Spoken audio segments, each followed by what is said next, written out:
This Red Sox Blue Jays series is brought to you by BuyAToyota.com, Toyota's official website for deals. And from Fenway, it's game number 162, the end of the 2016 regular season. Not the end of the line for the Red Sox, of course, who prepare to play the Cleveland Indians on Thursday in the American League Division Series. It's a game of considerable value to both the Sox and Toronto, and a memorable farewell to David Ortiz. It was some ceremony, a red carpet, star-studded pregame ceremony to honor Big Papi. It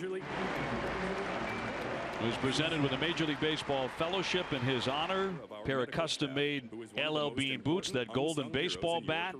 Governor Baker announcing the bridge over the Mass Pike on Brookline Ave has been named Big Papi David Ortiz Bridge.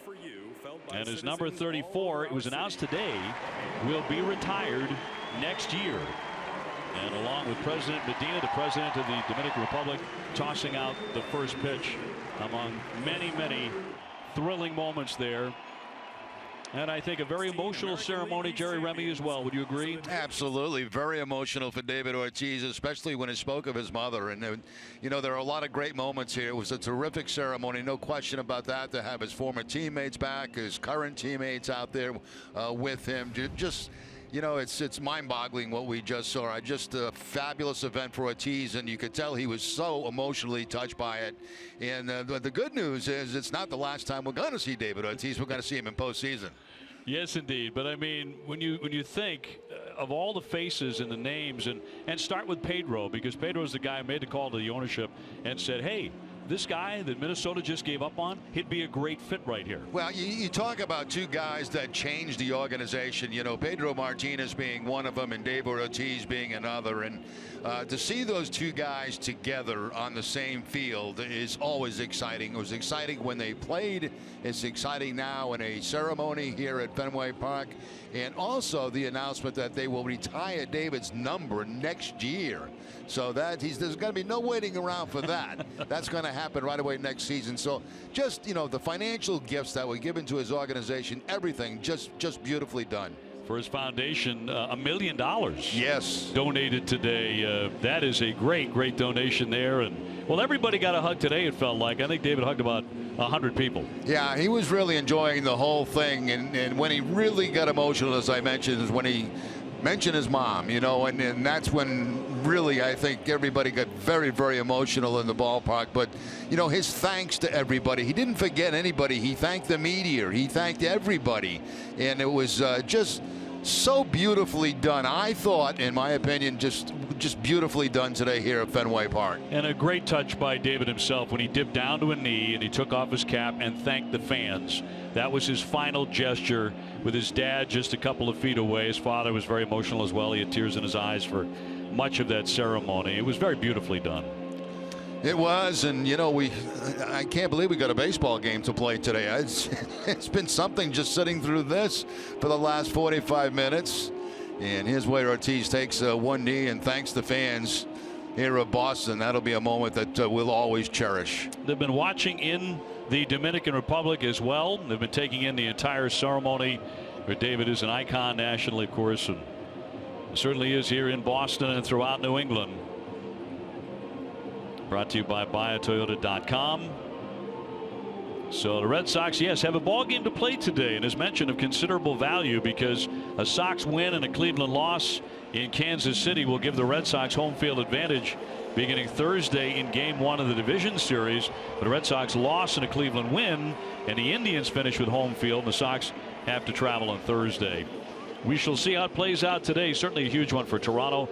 They have yet to secure a postseason berth, although right now in the wild card picture along with Baltimore. Time for a look at the Blue Jay lineup now. It's brought to you by your New England Chevy dealers. It'll be Devin Travis to lead things off. He's at second. Josh Donaldson at third. Edwin Encarnacion at first base with Jose Bautista the DH. Russell Martin doing the catching. Tulowitzki at short. Upton in left. Kevin Pillar the center fielder. Ezekiel Carrera the right fielder. He is batting ninth. And facing the Red Sox starting pitcher, presented by your New England Audi dealers, David Price, coming in at 17-9, a 4.04 ERA, and coming off a rough one against the Yankees in New York, a 6-4 loss that snapped a personal 8-game winning streak. The Red Sox defense is brought to you by Southwest Airlines, and they are third in the American League with 75 errors on the season. Brock Holt will be at third base, Xander Bogaerts the shortstop, Dustin Pedroia at second, Hanley Ramirez the first baseman. Left to right, Andrew Benintendi, Jackie Bradley Jr. and Mookie Betts, and Sandy Leone doing the catching for David Price. The umpires here for game 162 are Chris Guccione behind the plate, brought to you by ToyotaCertified.com. Brian Gorman at first, Mark Carlson at second base, and Quinn Walcott the umpire at third. And we're available. This telecast can be heard in Spanish by selecting the SAP button on your TV remote. SAP presented by ToyotaCertified.com. Search for your factory back Toyota certified used vehicle right now. Buenas tardes, amigos. The weather has cooperated, certainly did for the David Ortiz ceremonies. 56 degrees, cloudy but dry, and a wind coming in from center at only 5 miles per hour. It's been gusting in throughout the series. So here we go for game 3. Still a lot on the line for both the Sox and for Toronto. If the Blue Jays win, they clinch the top wild card spot, and they would host the wild card game in Toronto. If they lose, there's a whole lot of scenarios. Right now, they're not sure where they go after this game. They either go home or they go to Baltimore. Devin Travis getting in, and Price ready for the first pitch of the day.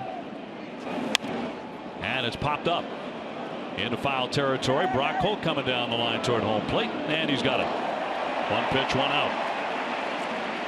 David Price, fourth start of the year against the Toronto Blue Jays, a club he was with last season at this time, a 1-1 record with a 2.66 ERA. Sends up Josh Donaldson. In all likelihood, his final day as the most valuable player.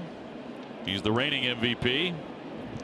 He's had a very good year, obviously, with 37 homers, 99 runs batted in, but is not among the top 2 or 3 candidates. Mookie Betts, of course, very much in that conversation.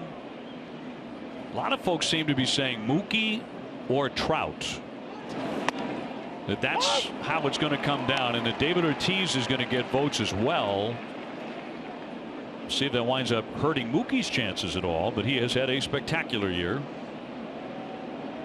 Donaldson 1 RBI shy, becoming the second Blue Jay in club history to drive in 100 runs his first 2 years with Toronto.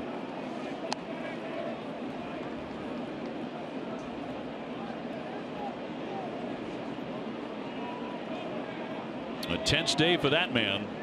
John Gibbons, the skipper of the Blue Jays. Price with a 1-1. Check swing inside. Tries to cut fastball that time inside and just gets it too far in. Donaldson able to take it. If he swings at this, he probably gets jammed on it. It was so far inside. Toronto's guaranteed at least a game 163 on Monday. One down, bases empty, and a 2-1. He snuck it in there for a strike. Has the cut fastball again, that time to the outside part of the plate for David Price. The Orioles can also clinch a wild card with a victory in New York, and they are underway.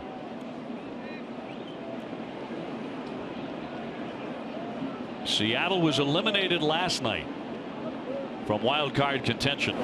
2-2 is outside. Because David Price now, no windups, working completely out of the set position, very similar to what Clay Buchholz did. There you see the breakdown right there. 68% fastballs and cut fastballs, and 23% changeups, very few breaking balls.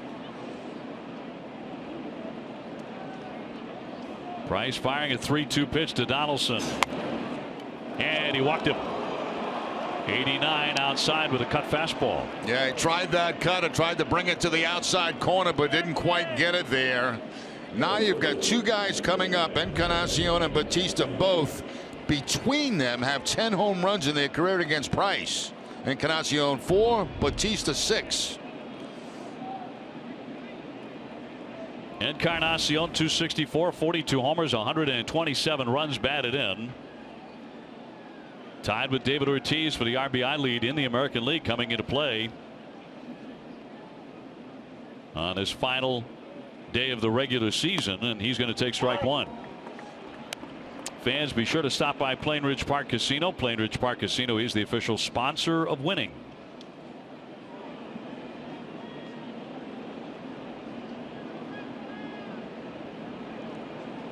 Man at first, one down.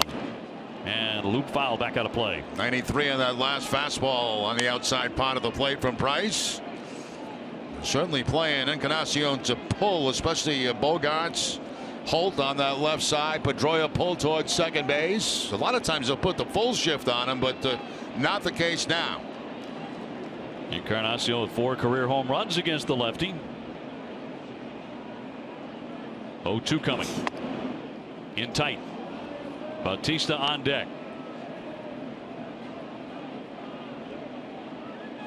Now, if the Detroit Tigers lose to Atlanta today, they are eliminated. But if they win and the Blue Jays or Baltimore lose, Tigers would play a makeup game Monday against Cleveland.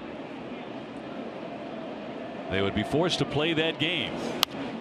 Fouled off out of play. And it's also possible that Detroit would have to play that makeup game, meaning nothing to them, but a lot to the Cleveland Indians. Yeah, and I think the Red Sox would love to see the Cleveland Indians have to play a game on Monday. Sure. If that means nothing to Detroit, there might be 9 people in the ballpark. Runner at first base and Donaldson. Price takes a sign from Sandy Leon doing the catching today. Two and two. These wild card standings are brought to you by buyatoyota.com, Toyota's official website for deals. And it is fascinating. For the first time in the history of the wild card era, 5 teams are still alive on the last day. We're going to have the Commissioner of Baseball, Rob Manfred, in during our broadcast today. In fact, we're going to have several guests here on the David Ortiz farewell day. The 2-2. That's wide again. Full count here on Encarnacion. Who may be playing one of his last games with the Toronto Blue Jays. Free agent when it's all over. And he's had a big final season, if it is his final season, with Toronto.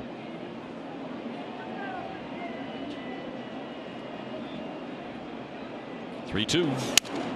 Liner scooped. Holt to second. Got one on to first. Close, got him. Red Sox turn 2. 5-4-3. And that's it for the Blue Jays in the first inning, with the Sox coming up.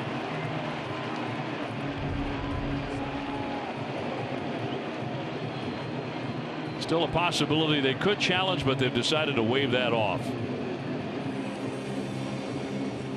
So no score after a half inning.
lineup. It's brought to you by buyatoyota.com. And it'll be Pedroia to lead things off. Brock Holt and Mookie Betts after him. Big Papi hitting out of the 4th spot today. John Farrell says as many at-bats as is necessary today for David. Red Sox trying to win the game. Ramirez, Bogarts, Bradley, Leon, and Benintendi all up against the right-hander Sanchez. Blue Jays starting pitcher brought to you by McDonald's. I'm loving it. Aaron Sanchez had a big year. He's got great stuff. 14-2, 3.06 ERA. Yeah, Sanchez very, very good. 3 starts against the Red Sox this year, 1-0, but a 5.19 ERA in those 3 starts. Pedroia to lead things off. Finishing up a terrific offseason. 320, 15 homers, 74 driven in. And we had the vignettes of present and former teammates talking about playing with David Ortiz and what it meant in their career. The shortest one was Dustin Pedroia, who said, David knows how I feel about him. Well, that's kind of Pedroia, isn't it?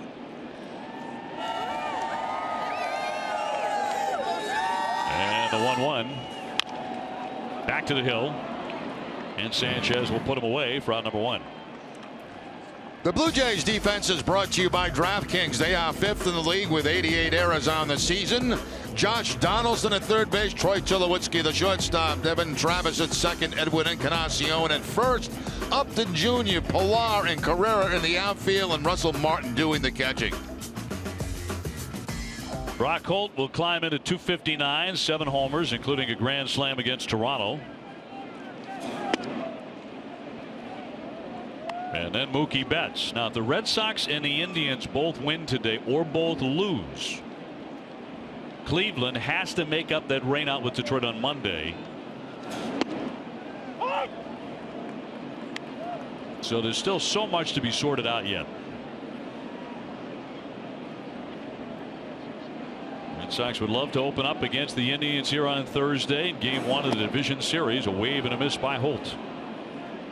A good curveball that time by Sanchez. Fastball at about 96, maybe higher at times. He'll throw that curveball and also the changeup, but a lot of fastballs from Sanchez.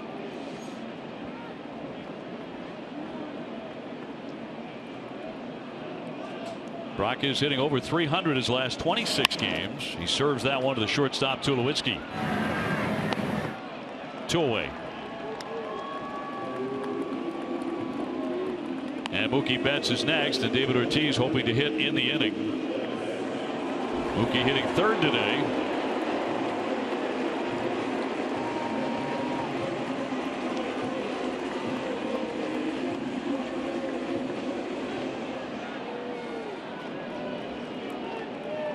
Betts at 320, 31 homers, 113 runs batted in. And hoping to put finishing touches on an MVP year. We shall see. He has hit safely in 15 of his last 16, and he's batting .410, so he's closing strong. But heading to postseason play, the 1-0 pitch.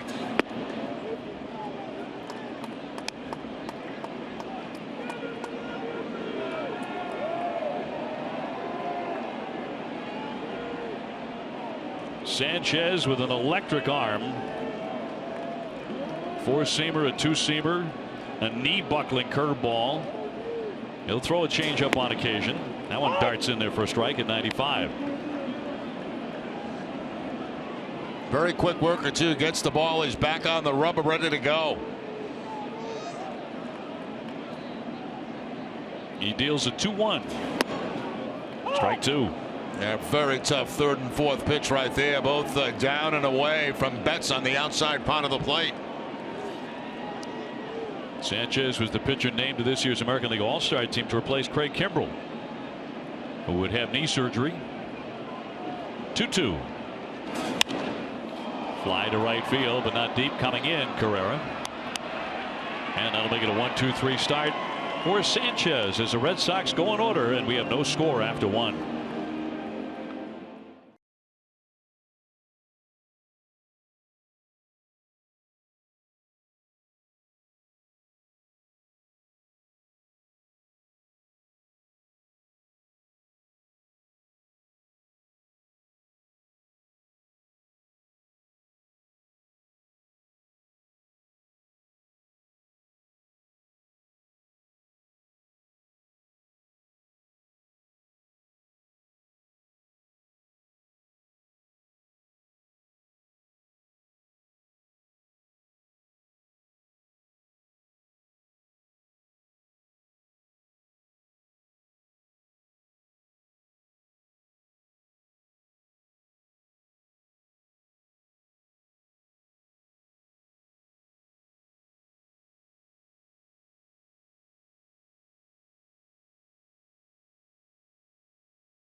lesson is brought to you by buyatoyota.com. Toyota's website for deals. Dunkin' Donuts. America runs on Dunkin'. Digital Federal Credit Union. See what DCU can save you. Reebok Spartan Race in Fenway November 12th and 13th. And by Southwest Airlines. Yes to low fares with nothing to hide. That's transparency. Jerry Remy, Dave O'Brien, Garen Austin with you as we move on to the second inning. Cloudy day here at Fenway. No score after one. Kansas City has just taken a 1-0 lead on the Indians in the first inning. And Price going after Jose Bautista. Tends to fight back. He's 20 for 58 against David with 6 home runs.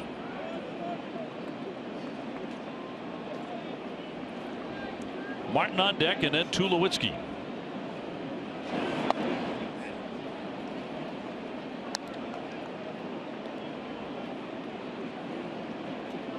Two curveballs to start off.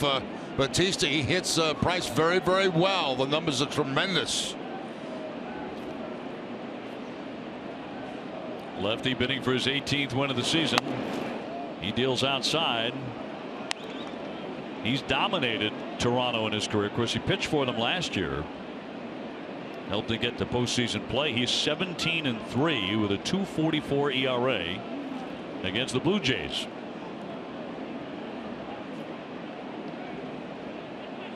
And the 3-0. The strike. A lot of walks last night. Conditions had to contribute. Such a slick evening. Tough to get a good grip. There were 13 combined walks. The 3-1. In there for a strike right at the bottom of the zone. Bautista was about to let go of that bat. That's a good pitch. A cut fastball right at the bottom of the strike zone, and count runs to 3-2. Bautista didn't think so. He was gonna flip that bat and head to first base, but nope, you got to come back.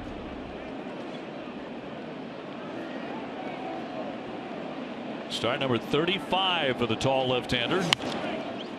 Popped up. That'll drift foul back out of play. And fastball reaching 94 for David Price.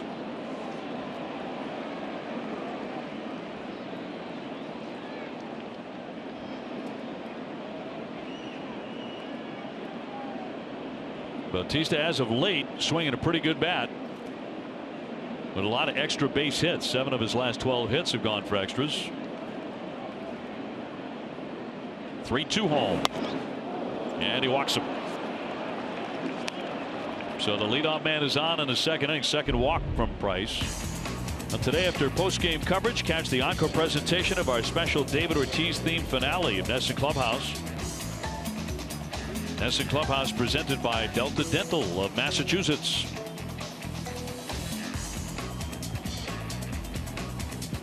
And here's Russell Martin hitting just .228, but with some power. 20 homers. Got off to a dreadful start this season. The batting average never really recovered. But he has driven in 74 runs.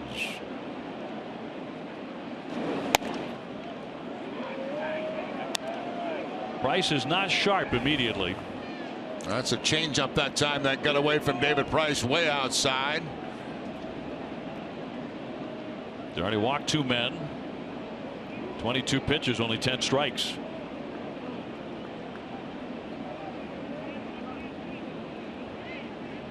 Bautista on at first base. We are scoreless in the second. Through there for a called strike to even the count.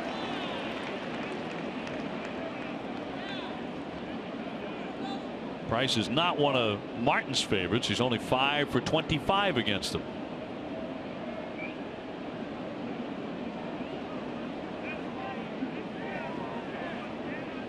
Tulowitzki on deck and the 1-1. Indicating a bunt, but he takes a ball.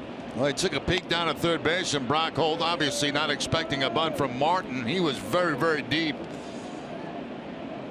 They'll bring him in a couple of steps on the 2-1 count, but not way in. As you would expect Martin to swing the bat. You can see where he's playing right there. Martin thinking about dropping the ball down the third baseline.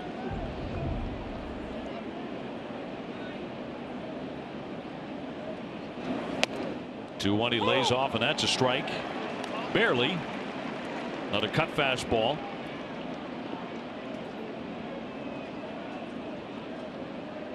Martin's a guy who sees a lot of pitches. And he will take a walk.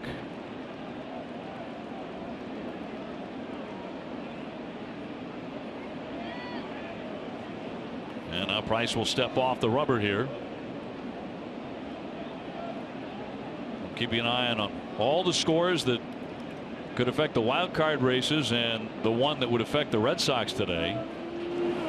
2-2, and it's in there for strike 3. Didn't matter if he checked or went around. That's a called strike, and down he goes.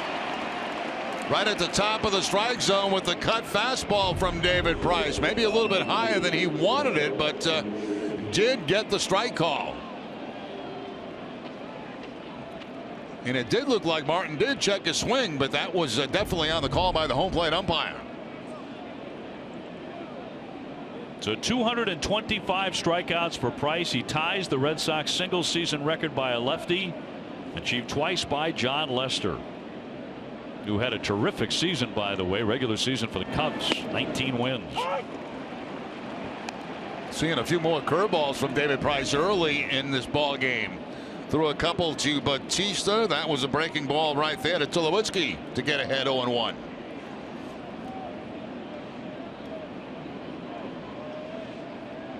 Back to the cutter inside. 0-1 pitch will miss. Tulowitzki had been a career-long Colorado Rocky, but that changed last July of last year. Rather stunning trade as he came to Toronto for Jose Reyes. Tulowitzki did not hide his shock at the trade. The 1-1. A strike.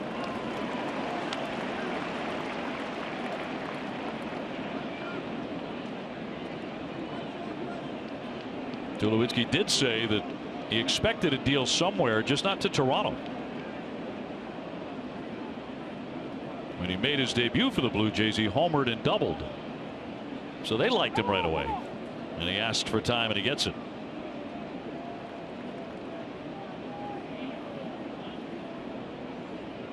Good power with 24 homers. He's driven in 78 runs.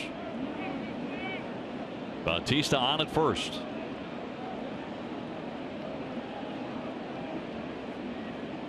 And Price taking his time, as he always does. Here comes the 1-2. Foul back.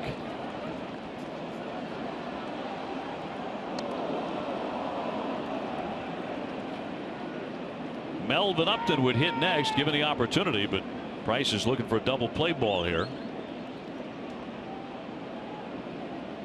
Tulowitzki 4 for 9 with a home run against the left-hander.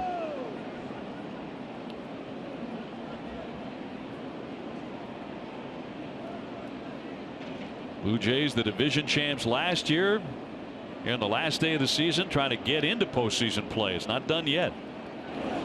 And the 1-2 is low. 2 balls, 2 strikes. It's interesting in this club, you know, the Toronto Blue Jays hit a lot of home runs, but what was a big play for them in the game last night? The sacrifice bunt by Kevin Pillar. I mean, that was huge in that game. You never know. Red Sox tied the game on a balk. When Toronto rallied, scored without a hit. There's a high deep drive in left center field, way back there toward the wall and off the green. Here comes Bautista rounding third. He's going to try and score. Bogarts with it. The throw to the plate, on target, the tag, and he's out at home.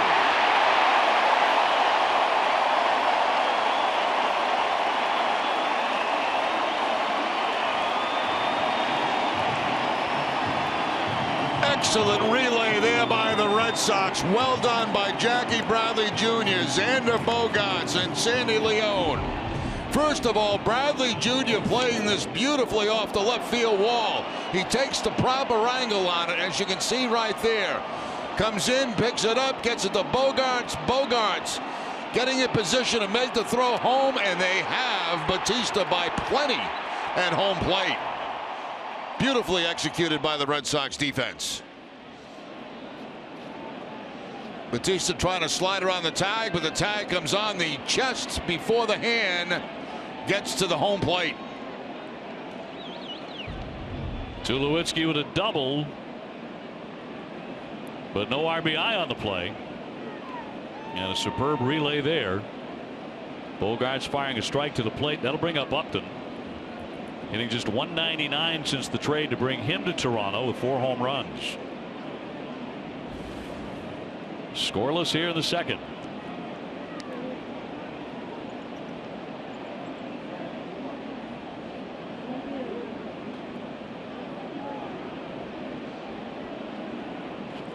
Upton still with good power.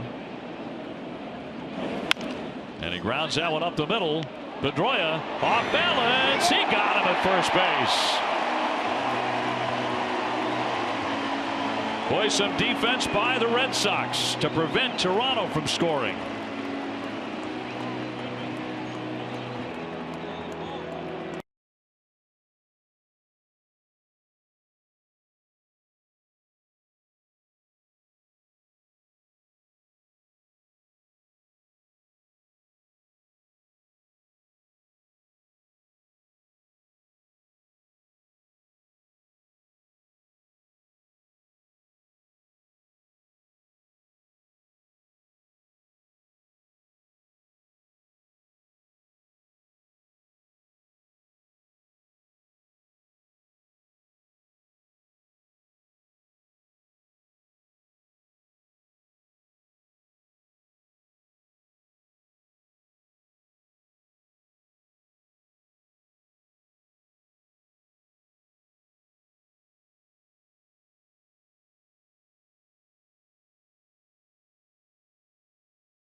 Pretty cool.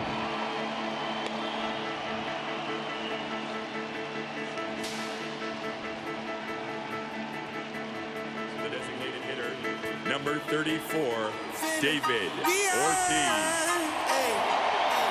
Live at Fenway, fans with their placards spelling out "Thanks, Poppy."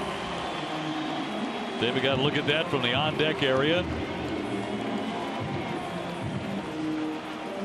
The thanks keep on coming. David will climb in hitting .317, 38 homers and 127 RBIs. His first at bat today.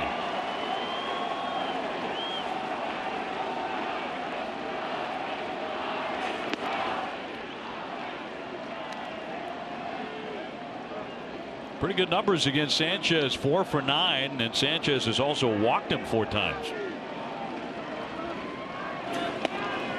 In for a strike. I didn't know if we'd see a called strike all day.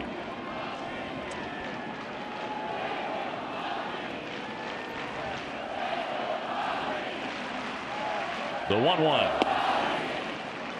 Just a tad low. It's interesting how those things work. You know, I've seen guys get the final at bats in a regular season and get cookies to hit from the pitcher, but that's not going to happen today because Toronto's playing for something. 2-2. Yeah, they're playing for their postseason lives. You're right. Absolutely, and all fastballs so far to David Ortiz.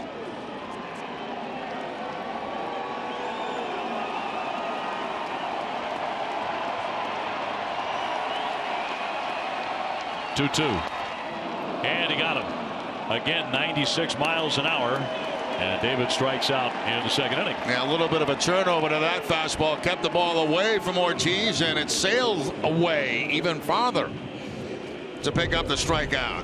This kid has got great stuff. Look how much that ball moves, and that's at 97 miles an hour.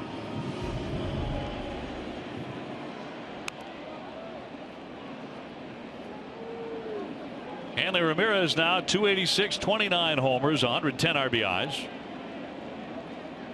Trying to snap an 0 for 16 and get that swing back in good shape before the division series begins on Thursday.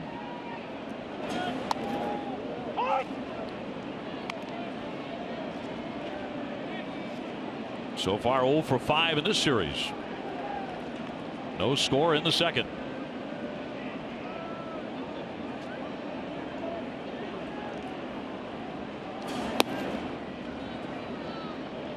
Time now to see who's been driving the ball, presented by Toyo Tires. And Hanley Ramirez last 26 games is 10 homers, 26 RBIs.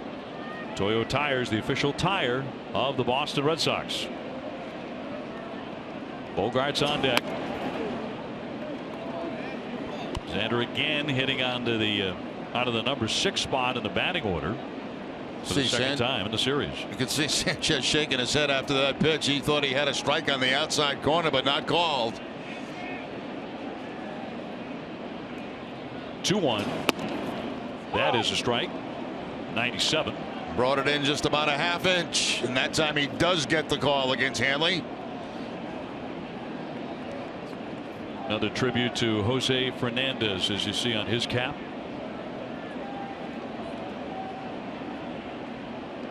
One down, the 2-2.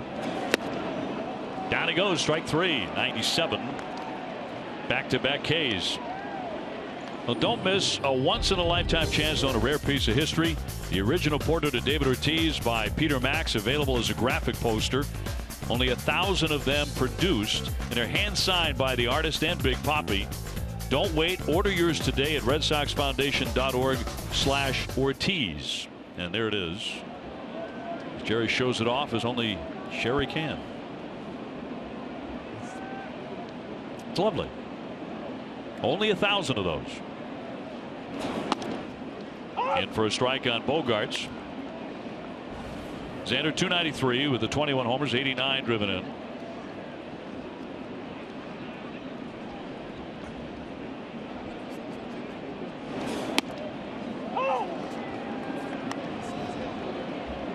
Been a really fine season for the young shortstop who turned 24 yesterday.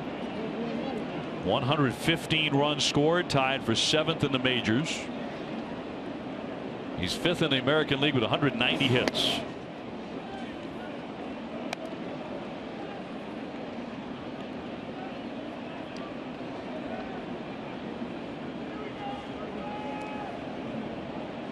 The Red Sox have played a string of low-scoring games. Today figures to be another one. Yeah, it's been some tough pitching they've been facing recently. Sanchez is trying to strike out the side here in the second. He got Ortiz, he got Ramirez. 2-2 on Xander Bogarts. That was the hard curveball from Sanchez. Could not control that one, and Bogarts not chasing it.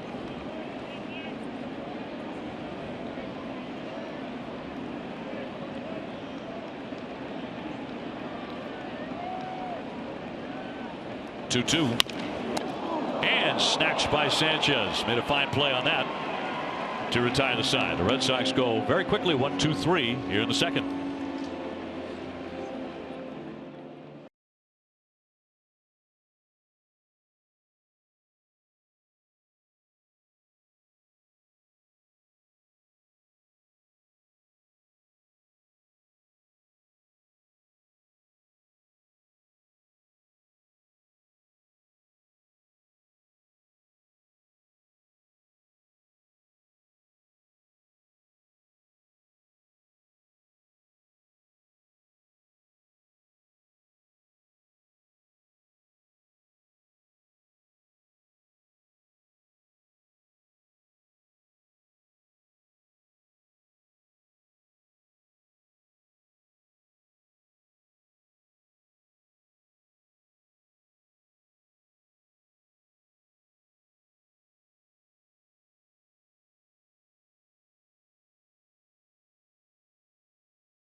Make sure you check out the official Red Sox ticket resale marketplace at RedSoxReplay.com. It's the best place for season ticket holders to sell their tickets when they can't make it to the game.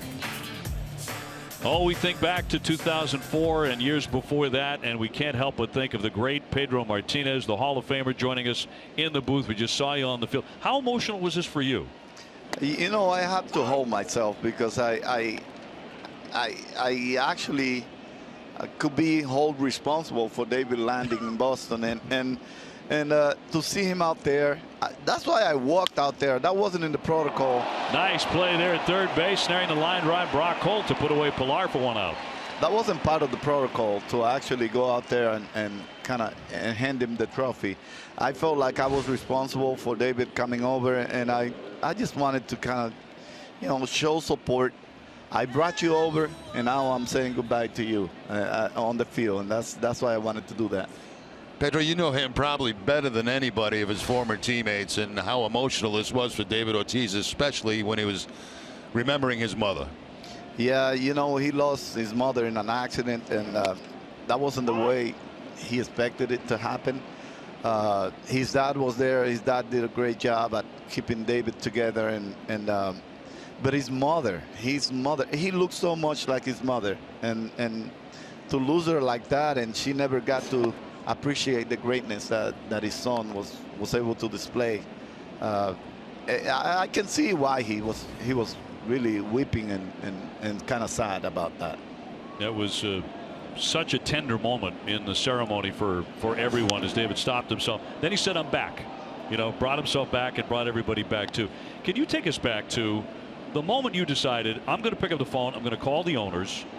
This guy's a special guy. He needs to play in Boston. What drove you to do that?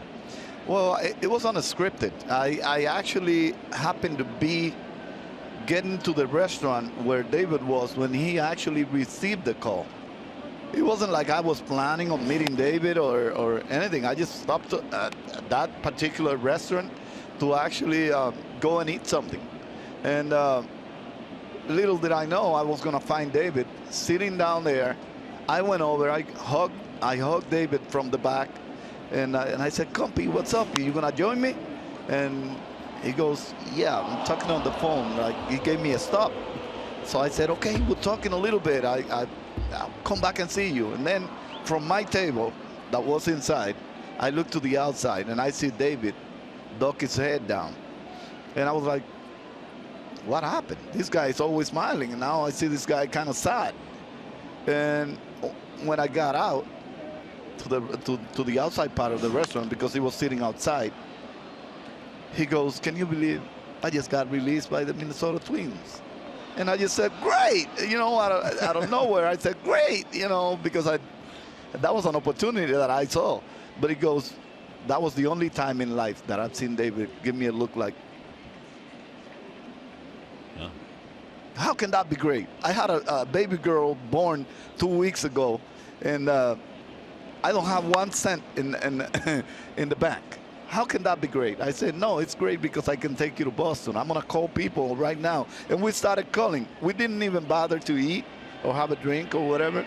I just started calling and pushing numbers and calling Theo, calling Lucchino. I was trying to get a hold of Tom Warner, all those guys, and I couldn't get a hold of anybody. And then I decided to wake up Jack McCormick. Jack McCormick. He was the key for that. I called Jack, and Jack was like, "Oh, Pedro, what happened? Oh, my God." And I'm like, "Jack, I know I woke you up, but it's important that you tell Theo or Lucchino or someone that David has been released by the Minnesota Twins. We need a first baseman, and I think we should sign him." Wow. So it was meant to be. Yeah, I guess it was meant to be because I was there. I guess the moment, our destiny somehow had us linked in some ways. That's your question. You know, it was all about David today, but the Dominican flag being here and the Dominican national anthem, very proud moment, I think, for all of those in the Dominican, obviously, and especially for David today when you know, they sang the national anthem and the president was here, and it had to be great. Well, it was a moment for the Dominican Republic that's going to be always unique. This is the first time ever I've seen the Dominican flag displayed in a big league stadium. The president being here, throwing the first pitch. This is live, by the way, in the Dominican Republic. Yeah, everybody must be so proud in the Dominican to see, you know, what David has been able to do. What a great ambassador of the game, not only for the Dominican Republic, but for baseball. David is. Same to you, and both of you are going to be up there in right field next year. Well, I think it's too long before we retire. I think we should have done it today. Base hit by Travis, and the president throwing out the first pitch. You could tell this touched David very deeply as well, that the president of the Dominican Republic would take the time and come to do this today to honor David.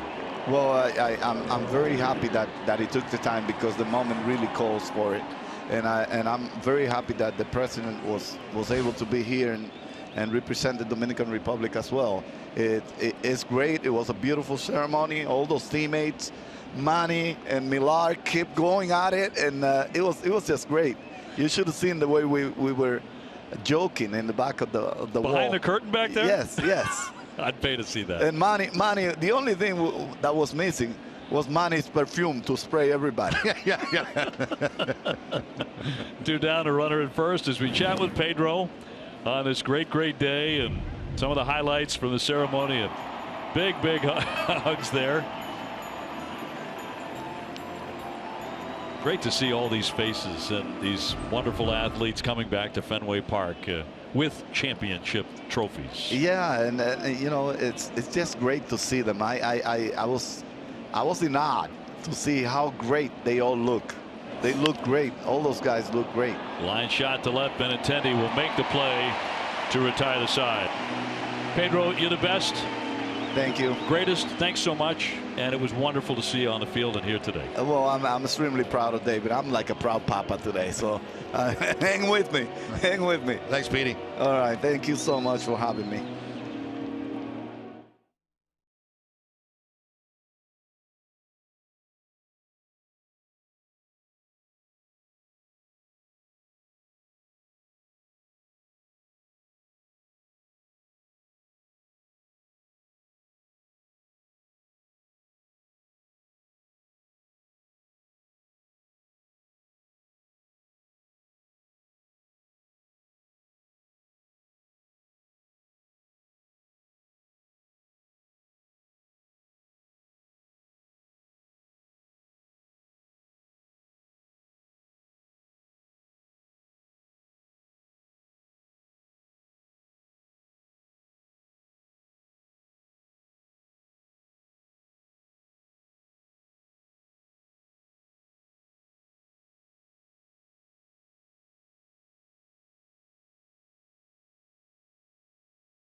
Is in attendance. He's doing some broadcasting today. And eating. The Iron Man. Need that energy as we go to the last half of the third inning. No score. Red Sox and Toronto. Great to see Pedro Martinez returning to Fenway. Gets such a gigantic hand. Everlasting applause for number 45. Jackie Bradley hitting .268, 26 homers, 87 runs batted in. And then Leon and Benintendi against Sanchez. Red Sox looking for their first hit.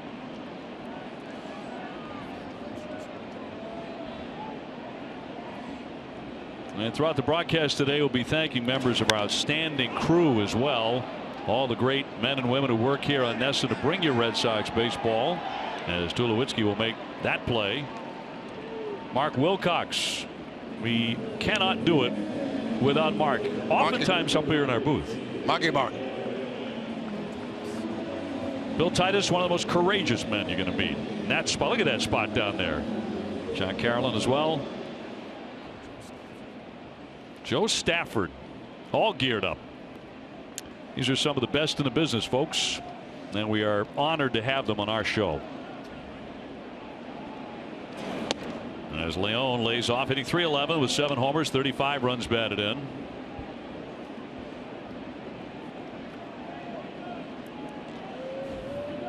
Cleveland leading Kansas City 2-1 there in the third. Baltimore has a 3-1 lead on the Yankees in the fourth.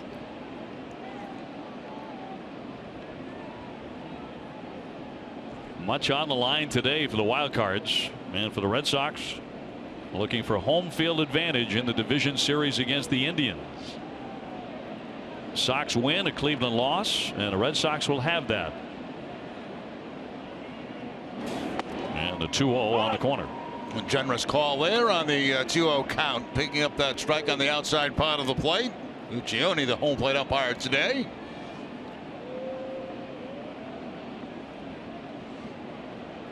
Two-one coming.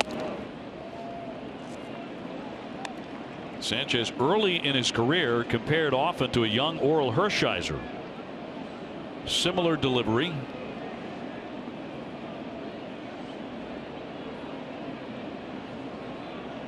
Benintendi on deck, and that's going to miss for ball 4. So the Red Sox have their first base runner today against the righty. DraftKings is the official one-day fantasy baseball partner of the Boston Red Sox. Experience the thrill of playing on DraftKings now. Play free daily using the promo code NESN at DraftKings.com. Chatting with Andrew in the clubhouse today about his haircut, and he got it pretty much all cut. He said that was the longest he had ever grown his hair before. And this is more like it. This is typically what he goes with. Yeah, this is more normal for him than what we witnessed when he came to the big leagues. Said it wasn't mom, it wasn't a loved one who convinced him to do it. He said it was about time. I mean, if to me, he looks even younger with the haircut. Looks like a young college player that's in a major league clubhouse. I think this is very similar to his look back at Arkansas. One of the great college players of recent memory in there for a called strike.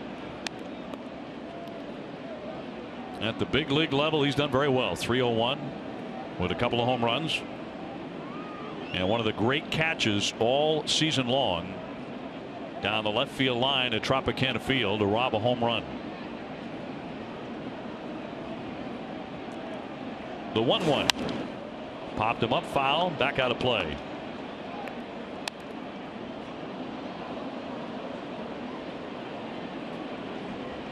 I really thought one of the cooler things today was when Governor Baker announced that the bridge over the Mass Pike on Brookline Ave has been named Big Papi David Ortiz Bridge. And they brought the sign out in the pregame ceremonies. You can get a lot of stuff that you can collect, but a bridge is tough. Yeah, that's pretty special. Very unique. 2-2.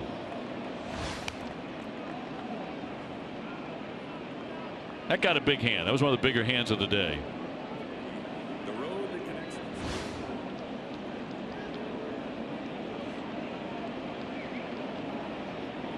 Dustin Pedroia on deck.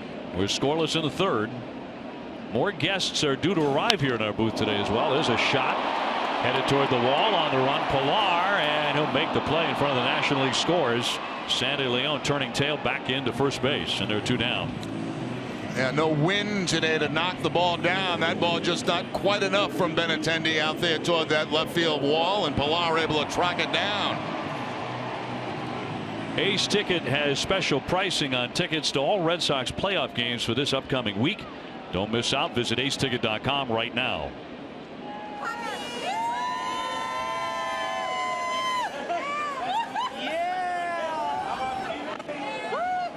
Top of the order, Pedroia 0 for 1 with a comebacker to Sanchez.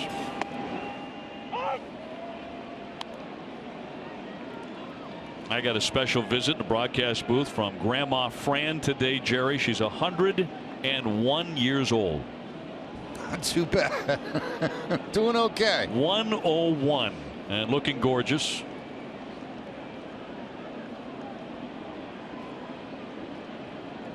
And great memories of the 04 championship as well, as that one's fouled back out of play by Pedroia. As everybody does. Was lucky enough to see that.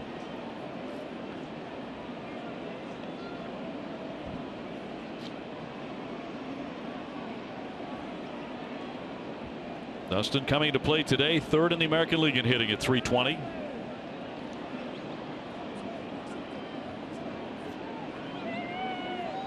Brock Holt on deck. Sandy at first base with 2 away.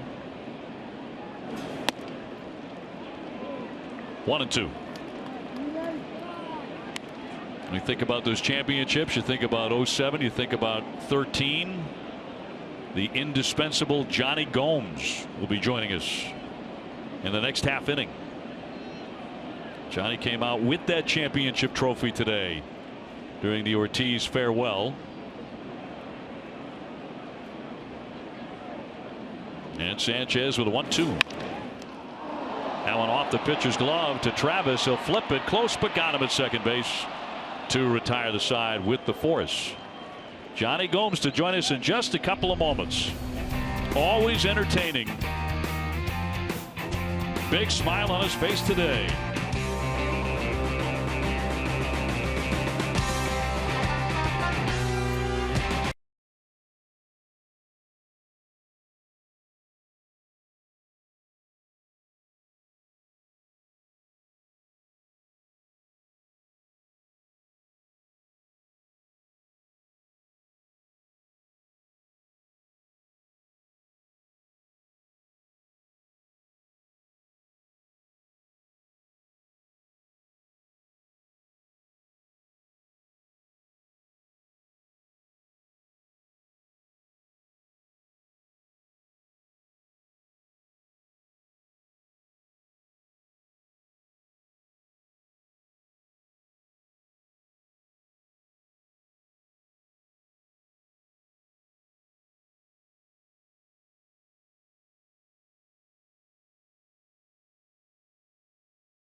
By Santander Bank. You're right with Simply Right checking from Santander Bank.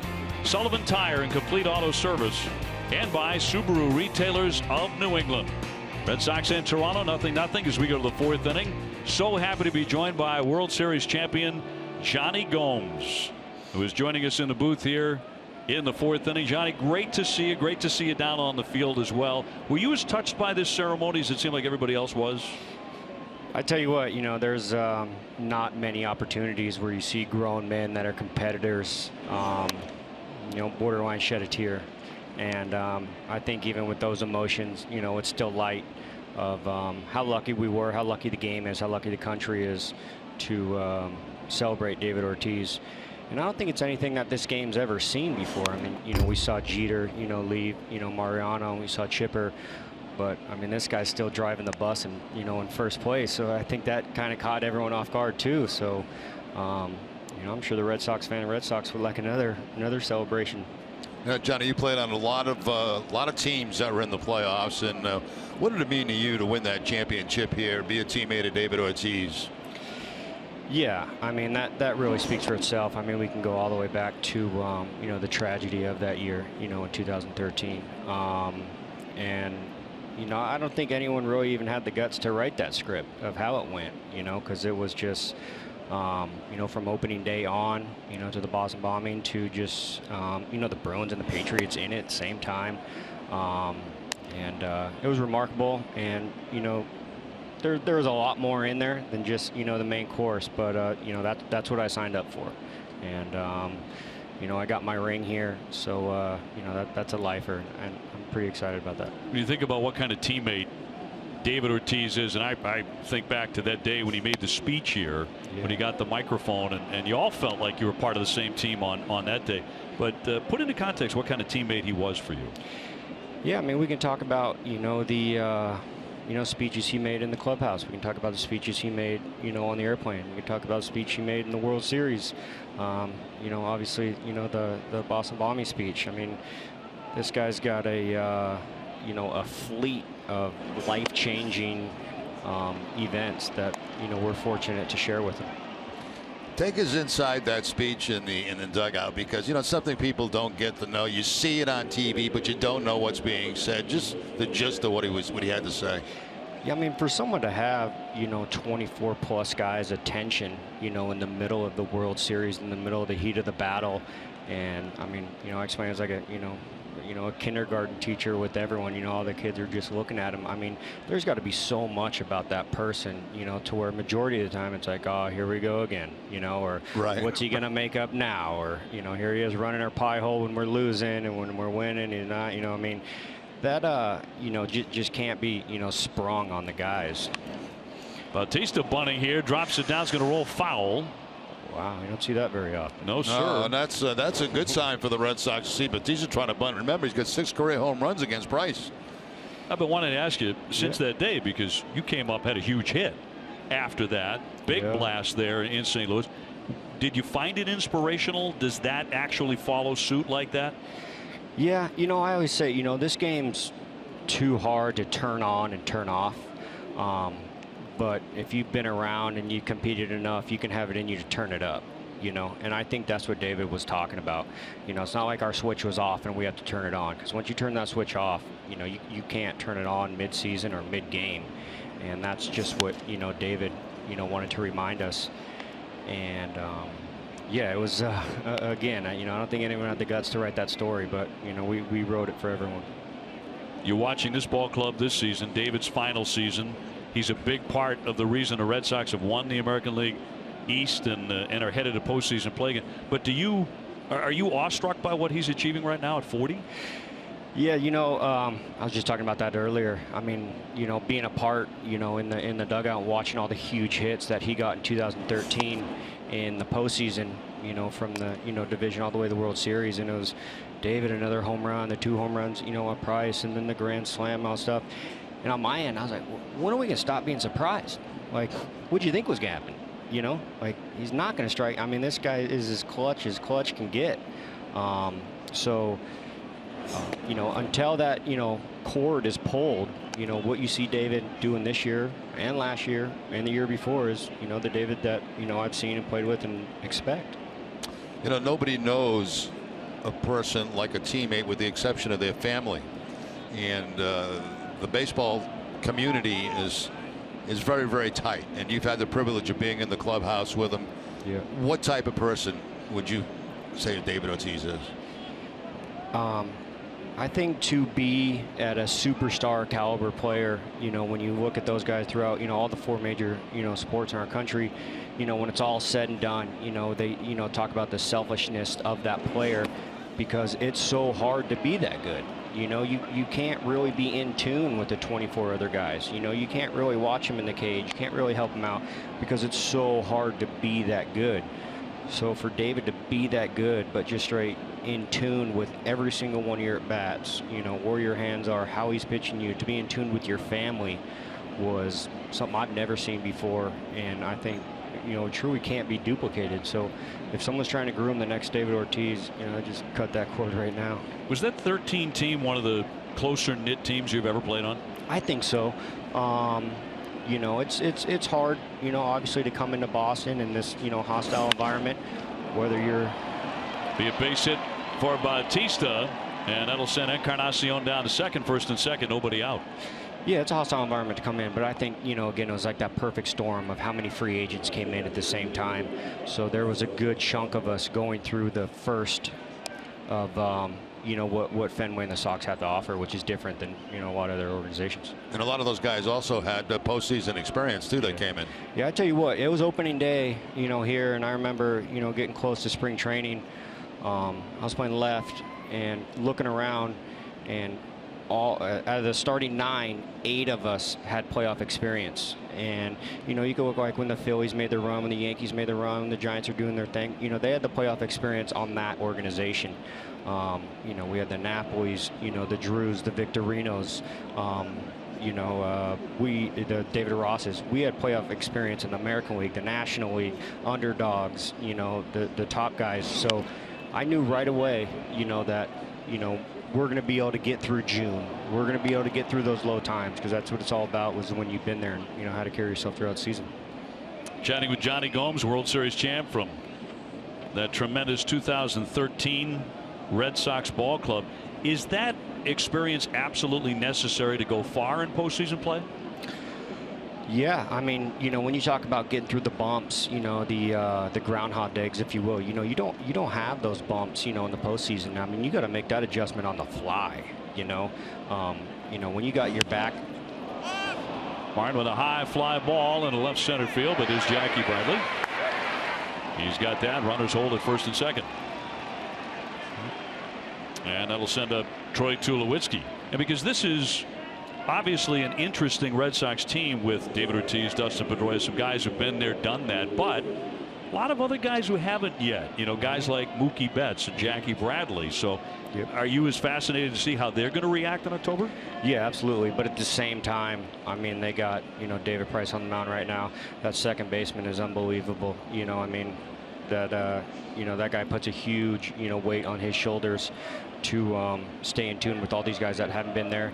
And then you got David, you know, I mean, let's load him up for David, you know, at any given point when you got that club, you know, it's nice to have. Tulowitzki doubled his first time up as he caught some green and lefts. We have no score here in the 4th inning. Johnny Gomes, our guest, back in Boston, carrying a trophy onto the field. It's always a great way to come back to Boston, isn't it? Yeah, I mean, to get the you know, the camera off this, you know, this beautiful mug of mine to put it on the trophy, you know, definitely helps me out. But I always, you know, it's kind of funny when you go to like these charity events, or you go to pop up on the infield, and Hanley Ramirez there with Pedroia. Oh, that's Pedroia. Infield flying effect, and Pedroia will take that for the second out. It's funny when you go to these events, you know, it's this and that and the charity and all that stuff, and you know, towards the end of the night, it's funny how all the champions are kind of over here in the corner. You know, it's just this, you know, fraternity that you get in for life, and you know, you're not really invited unless you have the ring. You know, so to be a part of, you know, the hardest boys club, man's group, you know, to attend in the world, in my eyes, is, you know, special. Now you'll have that forever here. That's a lifer, and you know, good thing for me, I can run it back in the Midwest in Kansas City too. You know. Yeah. Indeed, with the Royals. Yeah. Is Upton 0 for 1. He's tapped to second. Runners at first and second as Price tries to get out of a mini jam here with 2 down. What do you miss teammates here? What do you miss the most about not playing? Winning. You know, I watch a lot of baseball. I mean, I'm still in the battle. I mean, I still got guys from all over, you know, text me, watch this, watch that. You know, what do you got on this guy? So I continue to stay in the battle. But, you know, the emotions, man, when you see a guy coming in with a huge hit, you know, and the high fives in the dugout, that, you know, can't be simulated, you know, anywhere else in any sort of lifestyle. So the emotion, I mean, this game is built on, you know, failure, you know. But, you know, when you can talk about, you know, the success and the positive side of it totally outweighs the negative, it's a pretty awesome game. Well, Johnny kept finding himself, funny enough, in winning situations, going to postseason play year after year deep and contributing in a big way each of those times. He knows a few things about winning. The 0-2 from Price trying to end this inning. did not get the call there, just inside. Any of this appeal to you, the broadcast angle? I mean, you guys are nailing it. I watch you guys a lot at home, and I definitely do want to tip my hat to you guys. And you guys are the voice of the Sox, and you guys do a heck of a job. You really do. I can imagine it's hard to make some stuff up, when they're in a grind. But I'm sure you could find a way. Yeah, but yeah, you guys are awesome to listen to at home. Very kind of you. The 1-2. He got him. Down he goes, strike 3. Johnny, thanks so much for the visit. Yeah. It's always a joy to see. It brings back a lot of smiles. Thanks, Johnny. We'll be back for the 5-year anniversary. Yes, sir. Johnny with the trophy. Still scoreless here at Fenway.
Brought to you by Southwest Airlines. Yes, the low fares with nothing to hide. That's transparency. BuyAToyota.com, Toyota's website for deals. Bob's Discount Furniture. Everybody saves at Bob's Discount Furniture. In store at mybobs.com. And by your New England Audi dealers. Last half of the 4th inning, no score at Fenway. Delighted to have another guest, very special guest, Mike Lowell from the 07 World Series champions, who was part of the David Ortiz farewell today. Mike, always a great delight to see you. And again, just as Johnny Gomes and Pedro Martinez, it brings immediate smiles to everybody's faces to see you. It connects to championships. It sure does. Well, it brings a smile to our face too. We come out, and I was speaking to Alex Cora and to Nomar actually out there, and they're like, "Do you miss it?" I said, "Only when I come back to the field." I get excited again. You see the fans and everything, and I said, I wouldn't even take batting practice for granted. What I would give to be able to take batting practice one more time and see what happens. But this is a fun team to watch, and I'm really rooting for the Red Sox to do something well this year. And I know you watch a ton of baseball. You are, I don't think people know this about you all through Red Sox Nation. You are in it up to your knees. You really study. You watch all the games. You watch the National League. You watch the American League. So what do you think of this Red Sox team? Well, what I like the most is, I will say this, I think Rick Porcello really changed the mindset that I had for this team going into the postseason. I think you're making me sound like I'm a student much more than what I am. No, I know that's not true. I do enjoy watching it, but I think the fact of a power lefty and a finesse righty and a good bullpen, and obviously the offense, I think drives this team. Foul tip to the mid, down goes Brock Holt for the strikeout. But in a postseason, I think that plays. I like the different looks. I think it keeps hitters off balance, and it's a different challenge. So hopefully things will go good, because we know this city gets pretty excited in postseason play, and the talent's there. I mean, this is a really fun group to watch. I mean, Mookie Betts hitting right now. I mean, how much more exciting a player than Mookie Betts right now to see? Would he be your American League MVP, or would you go Mike Trout? You know, or would you go Altuve or someone else? No, I wouldn't. I'd say it's a two-horse race. I think Mookie Betts does more for this team. I think we get a little spoiled at how good Mike Trout has been for 4 years, that we almost expect him to do that. Right. Tag toward right center field. On the move, Carrera, and the center fielder Pilar comes over and makes the play. 2 out. I'll put it this way. I mean, I'm more of a Mookie Betts fan, but I see him play a lot more. I wouldn't be disappointed if really either one of them wins it. You know, it's two special talents for sure. Well, on that topic, here comes David Ortiz for the second time. You were part of a wonderful ceremony today to honor David. Very touching ceremony. You guys got a chance to be teammates together. What's your number one memory of playing with David? You know, it's funny. People ask me that, and I say it's the first time I met him. Because, you know, I was coming from a Marlins team, and I was kind of just unpacking my locker, and I felt these big arms and big hands, and someone come behind me and hug me, and I didn't know if it was Josh. You know, it was the only guy I kind of knew. And I looked back, and it was like, it's David. Give me a hug, as if we were friends for, you know, 10 years. So he was a guy that, you know, I tell people what he is on TV is really how he is, you know, in the clubhouse and in his own house and with people. And I think that's what makes him so special. Mike, you're sitting in the dugout. Ortiz is at the plate. What is the feeling like as a teammate every time that he goes into that left-handed batter's box? Well, I think you know something special can happen, and I think he's done so many special things in big moments that you almost expect it to happen. The good thing is he comes through more often than not, and he sets the bar so high that I think when other guys get in that position and they fail, you're like, why can't you do it? Or you put yourself in that situation. I said, well, why can't I come through like David? And I said, well, because he's David. You know, he's that special guy that had a flair for the dramatic. And it's funny when you're looking at the video. I remember big hits in, you know, 06 through 2010, obviously, because that's when I was here. But then you see the 04. But then in 13, there were big hits. And, you know, it spans. This is you know, 12 plus years of big hits after big hits. So it'd be nice to see him do something pretty dramatic this last game. Just a good send off for the regular season. Swing and a miss, and down he goes, strike 3. So he'll get another crack today. 0 for 2 so far this afternoon. Mike, always a delight. Thanks so much. Thank you, David. Mike Lowell, Nice World Series champ from 2007. Mike Lowell, still a 0-0 game here at Fenway.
Red Sox in Toronto, and that is the great Ken Boyd on camera.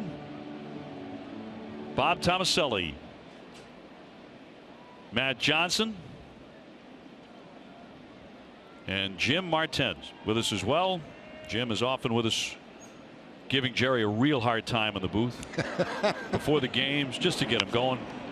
High fly into right center field. Pedroia will drift back, coming on Betts, and Mookie's going to want to make the play to set down Pilar. So one away. We stay tuned after the third out of this half inning for the mid-fifth studio show presented by GMC. You know, we are showing a clips of our crew, and very proud of this crew. It is the tops in the game, and I've been together with them for many years, and they are super at their job. They're super people, just great to be around, and they work long hard hours, so they deserve all the credit we can possibly give them. Mike Porta,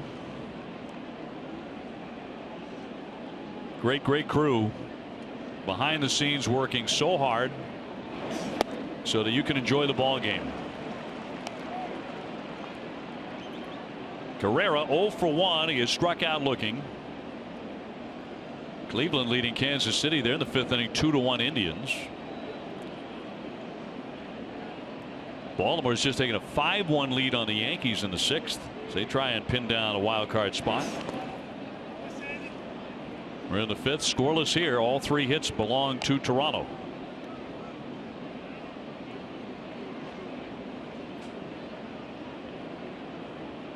Carrera very fast.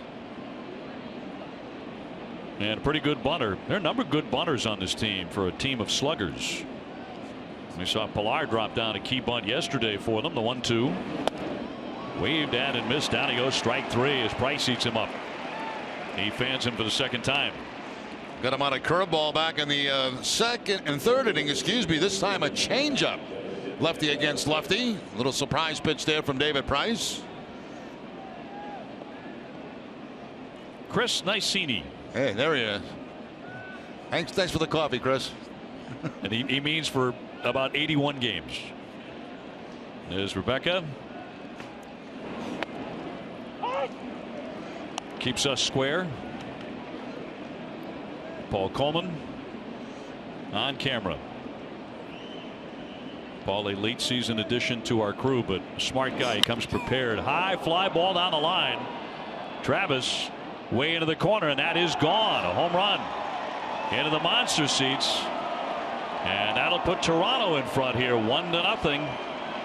His 11th of the season.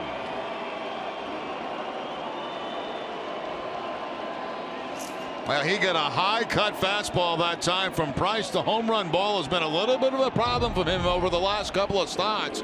There's the cutter right there that stays up in the zone, and Travis with the home run to break the ice in this game today. He's a nice player. Hits leadoff against lefties, down at the bottom of the order against righties. He's 2 for 3 today, his 11th home run. You're right, against the Yankees, Price allowed 3 home runs in his last start. That's a season high. That'll bring up Donaldson, who does that regularly. 37 homers on the day, a walk and a line drive to left. So 1-0 the Blue Jays with 2 down. And the off-speed pitch again. Yeah, a few more curveballs today, and I think that's surprising at times to the Toronto hitters. A lot of times David will come out on a start and not throw a curveball at all.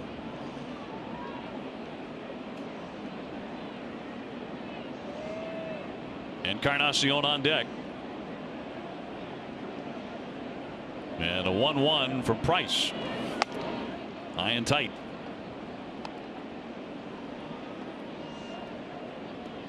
Price came in leading the American League in innings pitched. 225 innings. Last Red Sox pitcher to lead the league in innings was Roger Clemens, 1991. 271 innings. Went for the downs there in the count 2-2. Their last 2 swings have been designed to put another quick run on the board for the Blue Jays.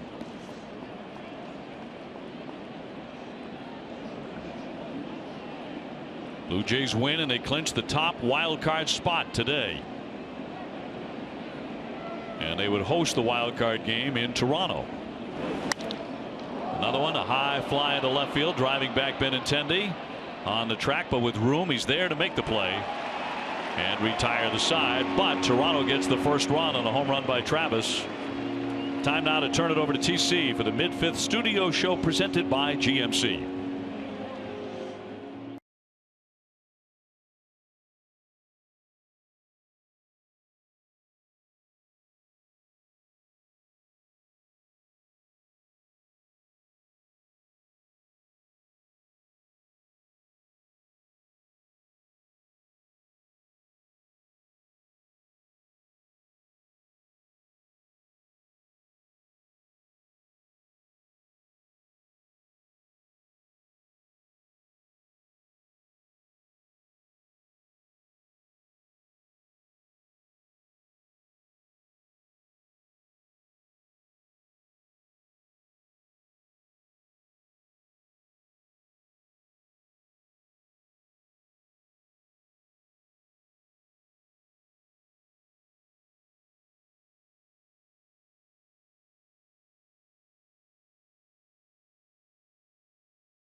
Flags here today. There's a gigantic one draped over the monster, the length of the green monster during the David Ortiz farewell ceremonies.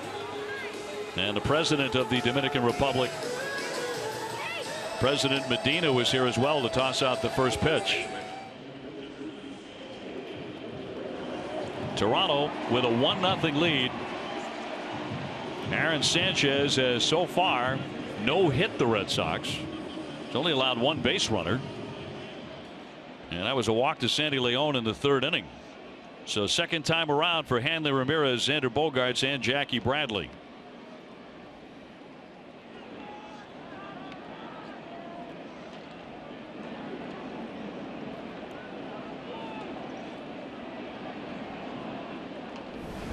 Hanley would love that 30th home run to finish off the regular season. At 30 and 110 or more RBIs, he would be the third Red Sox player to be able to say that this season, along with Mookie Betts and David Ortiz.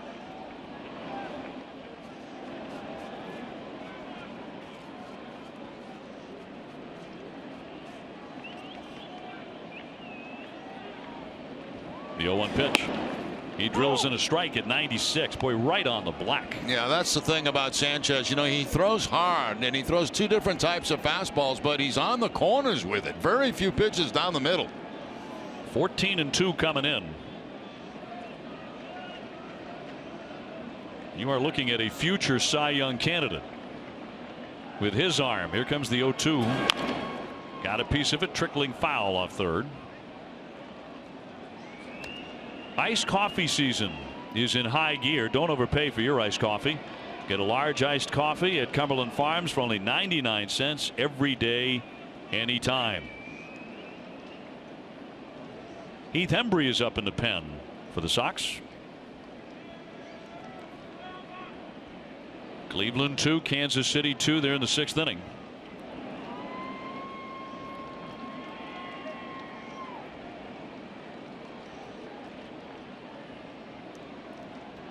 And the slender right-hander with the 0-2. High pop-up coming on Pilar. Right at the cap of David Ortiz to make the play. Right now you can get up to 60 months with no interest on anything at Jordan's Furniture. Furnish one room or your entire house. Best of all, you get to enjoy it now Visit Jordans.com for details. Xander Bogaerts 0 for 1. He is tapped back to Sanchez.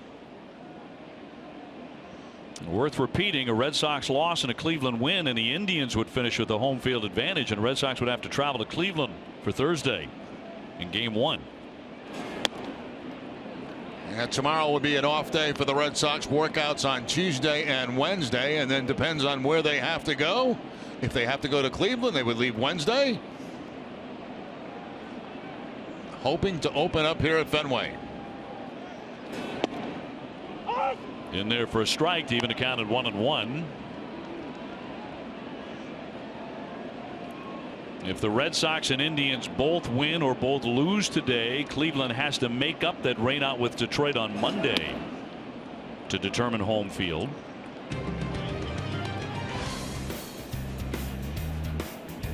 The road ahead presented by People's United Bank. Big question is, where does the division series begin? Red Sox own the tiebreaker over the Indians because they beat them 4 out of 6 head-to-head. Of course, opening day was in Cleveland. The Red Sox won that behind David Price. Cross for a called strike. That's what we're talking about. Nasty pitches right there. That fastball again down at the bottom of the strike zone away from Bogaerts. This kid is good, and the Red Sox knew it. They knew coming into this ball game it was going to be a challenge against Sanchez. 2-2. Waved at and missed. He gets him. 2 down. You know, it's almost not fair. You know, I mean, you throw 96, 97. You got movement on the fastball, and then they drop the curveball on you. I mean, here's the fastball on the outside part of the plate. Nasty pitch. Then he comes back with the hard curveball and picks up the strikeout. I don't think he's thrown a changeup all day today. It's just been basically fastball, curveball. Scary thing is he has one. Yeah, he does. So he wants to mix that in there at some point. He's got that too. 5 strikeouts. Sox still without a hit. Jackie Bradley 0 for 1. He's popped to short.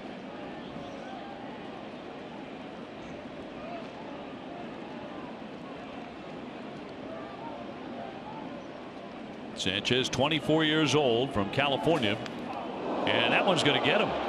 That drills Jackie. That's how the Red Sox get their second base runner this afternoon. And the way things are going, I mean, you take a base runner in this game any way you can get it, and that time off the back of the right knee of Jackie Bradley Jr. So with 2 outs, Red Sox do get a base runner.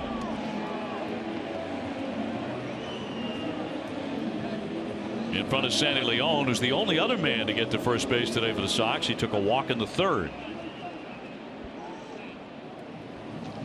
1 point this season. Sanchez won 10 in a row. Into early August, had a heck of a winning streak going. He's only lost twice all season. 1-0 Toronto on a home run by Travis.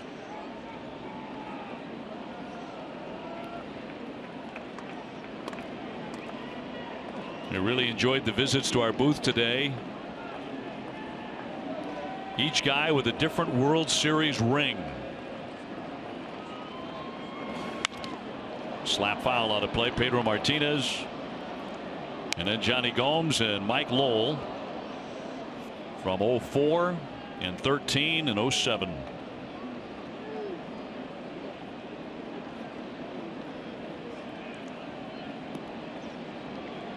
Great story that Pedro told about how David Ortiz came to be a member of the Red Sox. Some terrific insights there. Meeting David for lunch at the very moment he was being released by Minnesota. It just goes to show, you know, when you're at that stage of your career, I mean, you just have no way to predict, you know, how things are going to end for you. I mean, it's such a low moment to find out, you know, you're not going to be with the Minnesota Twins anymore, the organization you came up with. And all of a sudden you sign with the Boston Red Sox and you have a Hall of Fame career. Pedro right in the thick of it. Fouled back. I had known the details of, you know, Pedro. I think every Red Sox fan realized he was the guy who picked up the phone and called ownership and said, hey, I like this guy. We should sign this guy, bring this guy to Boston. I didn't realize that David was being released at the moment Pedro walked into the restaurant. And I didn't realize also the fact that he couldn't get a hold of anybody in ownership and called Jack McCormick, the traveling secretary. Right. He said, Jack, I need help. Yeah. Get me somebody.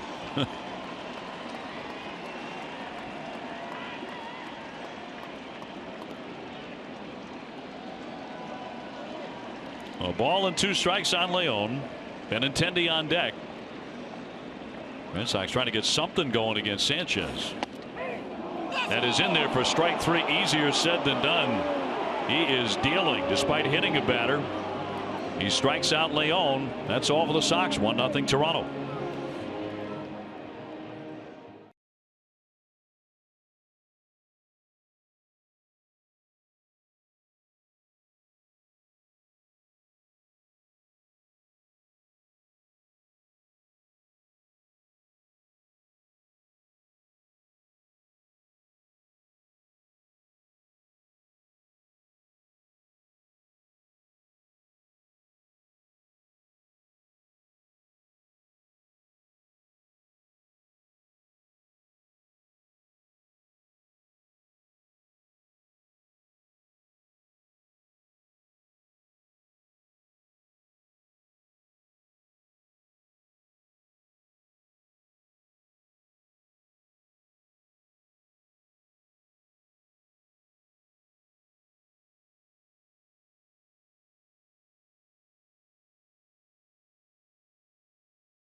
Baseball in Essence is brought to you by Southwest Airlines. Yes to low fares with nothing to hide. That's transparency. They call it the bling era of Big Papi. Brian Brennan on camera taking a shot there.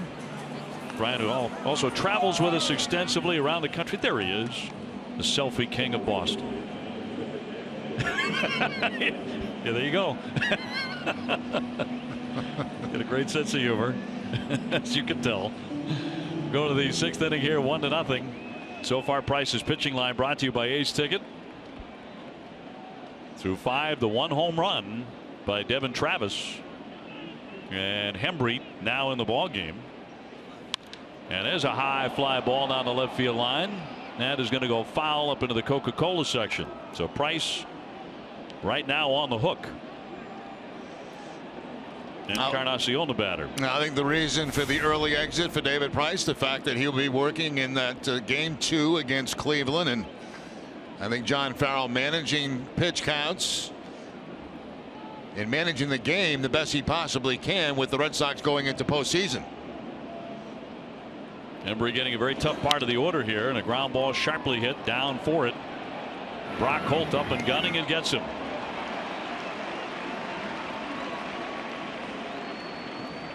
So 1 man gone. Bautista will be next. David Ortiz Children's Fund has helped save more than 600 children in the New England area and the Dominican Republic. You can help this great cause by buying a limited edition farewell t-shirt with 100% of the proceeds going to the David Ortiz Children's Fund. To get yours, visit the website on your screen.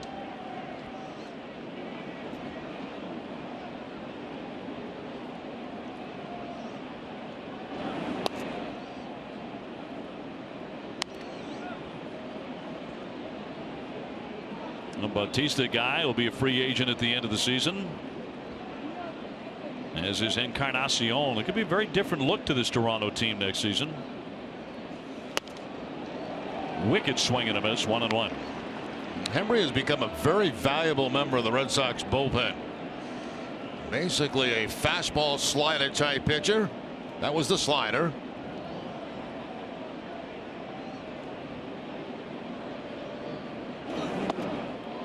One and two. Runs that fastball back down and in on Bautista. They're in the 7th now at Kansas City. Indians 2 and the Royals 2. Baltimore's in really good shape right now. 5-1 on the Yankees in the 7th. Fouled back. This game began just a few minutes later than anticipated because of the length of the David Ortiz farewell ceremonies.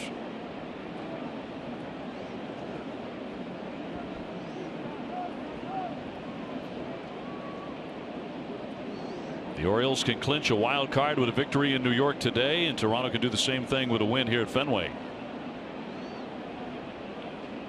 And a 1-2. Fouled away again.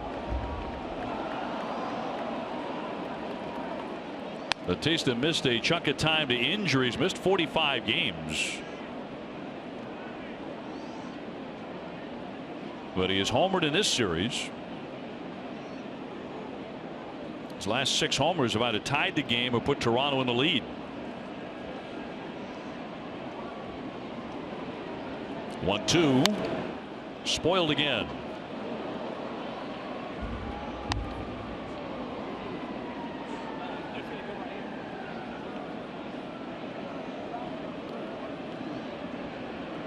Toronto with 4 hits. The Sox don't have one yet against the Blue Jays.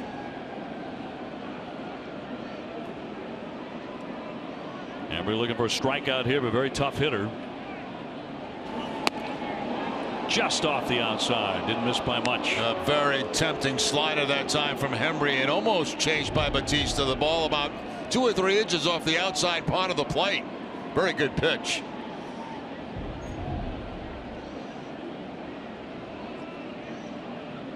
The hard throwing right-handers 2-2.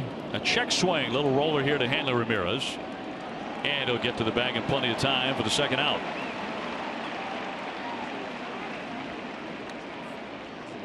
Joe Francasio, one of our robo operators. Ted LeBlanc right behind him. Are they in charge? I know Teddy. I know. Are they in charge of this camera that's up in the booth that's right in that grill? We'll find out in a second. Yeah, they are. Find out as soon as we are not seen. There it is. Yeah. And take it off if you don't mind. Enough's enough. Yeah. Thank you.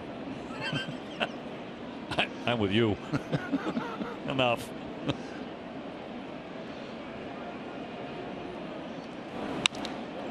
Line shot, and that's going to drop in for a base hit by Martin, who's now 1 for 3. This comes with 2 down.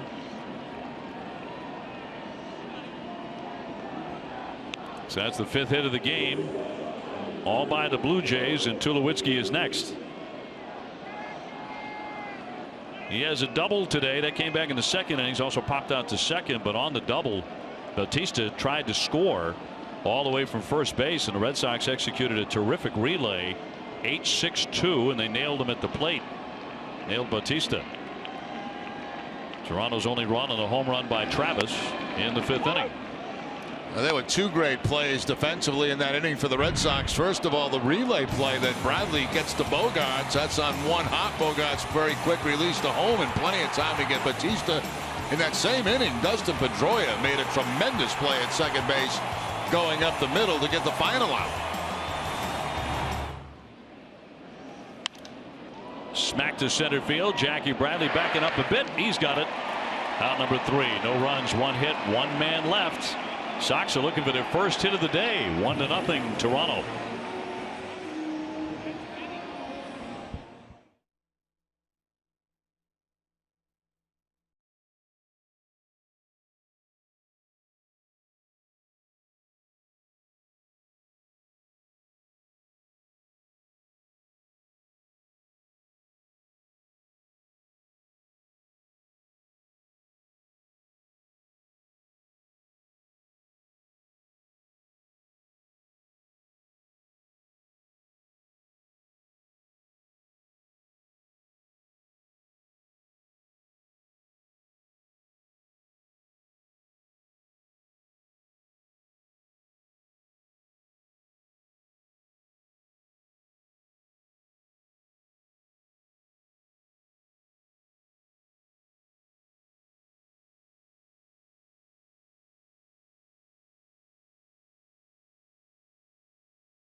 Let's pay tribute to David Ortiz with a mosaic of a Big Papi made out of 10,000 donuts.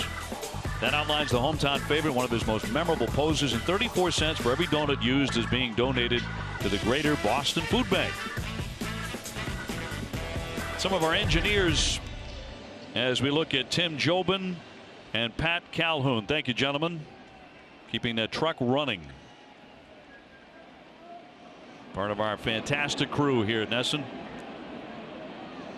Toronto with a 1-0 lead on a solo home run.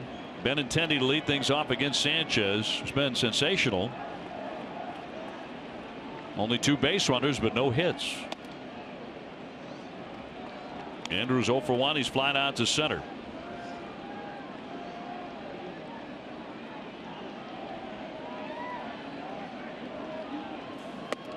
Trying to hold up the appeal, and that's a swing and a miss, according to Walcott.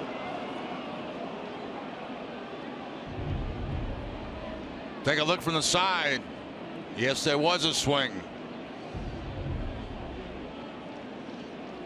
Dustin Pedroia on deck, and then Brock Holtz here in the 6th. Into the dirt.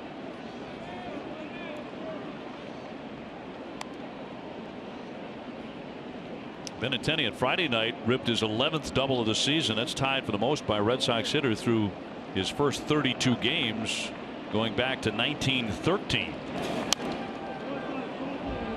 He just looked comfortable from the get-go, didn't he? Yeah, you know, his makeup is really, really good. I mean, he never looked nervous. He never looked intimidated. Very calm, very cool.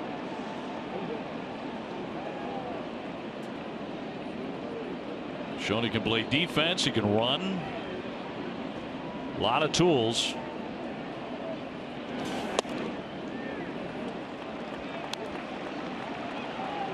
Leading off an inning, he's hitting .542. He's 13 for 24.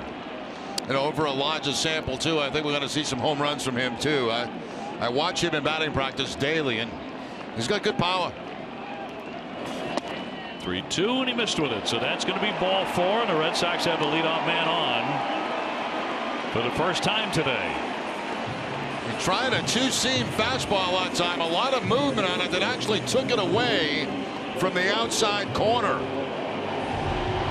Watch the movement on this 2-seamer. Starts out as a strike. Good job by Benintendi to stay off that pitch. It looks like a good pitch, and that late movement takes it away.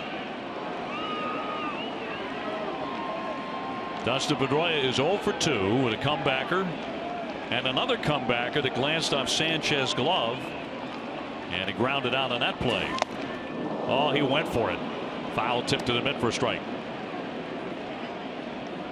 Meanwhile, Robbie Ross Jr. begins to loosen in the Sox pen.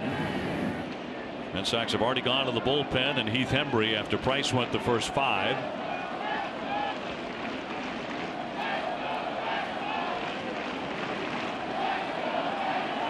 And the crowd springing to life to third base. Donaldson to Travis, 1 on to first. Close, and he got him, a double play. Just like that, 2 away here in the 6th for the Red Sox. Boy, nice, very quick reactions by Devin Travis at second base to turn that ball over. Look where Donaldson's playing. He's playing deep, but he gets a good bounce about neck high, and backing off the bag with a strong throwing arm is Travis to complete that double play at first base. Very nice turn by the Toronto second baseman. Base is empty for Brock Holt, who has gone 0 for 2. He's grounded to short and struck out. 1-0 Toronto here in the 6th. High fly ball into right center. Pilar moving on over, though. He's there. That'll do it. Sanchez faces only 3 batters and remains 1-0 Toronto.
our video engineers, Bob Amore and Nick Dill. Thank you, gentlemen. They make the cameras look good, unless they're trained on one member of the crew in particular. Not you. Well, that's it for Hembree. Here comes Robbie Ross Jr. Now they announced Saunders as a pinch hitter, so John Farrell came out and made the move to the left-hander, Robbie Ross. So we will take that break as well, trying to get the 7th inning underway. 1-0 Toronto. We'll have more in just a moment.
Here's Robbie Ross out of the pen. He's had a very solid year through 53 appearances, 3-2 at .329 earned run average.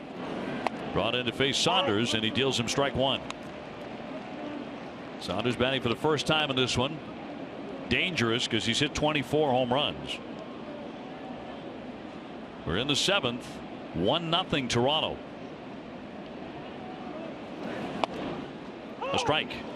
That's pretty nasty there from Robbie Ross, too. Right down in the bottom of the strike zone, away from Saunders. Now they'll put Brock Holt over in the shift on the right side with 2 strikes on him.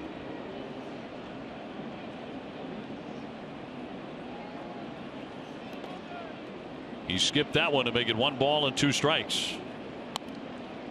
Barnes active in the bullpen.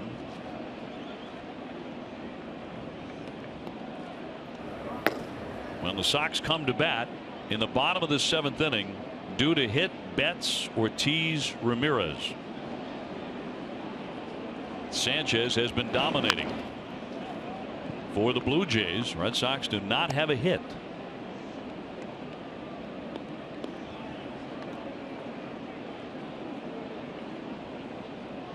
And the Cleveland Indians in the 8th inning of their game have just taken a 3-2 lead on Kansas City.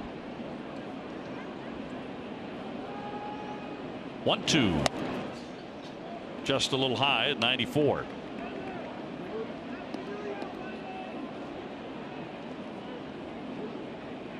Pilar on deck, who always seems to be a real pain to the Red Sox. And Correa, the number 9 man. And that'll be slice foul out of play.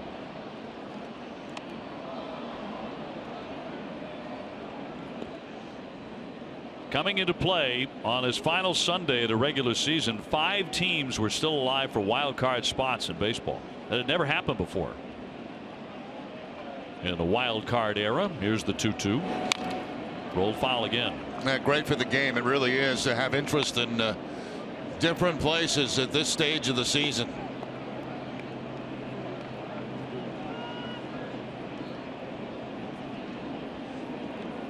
chance to get in the dance.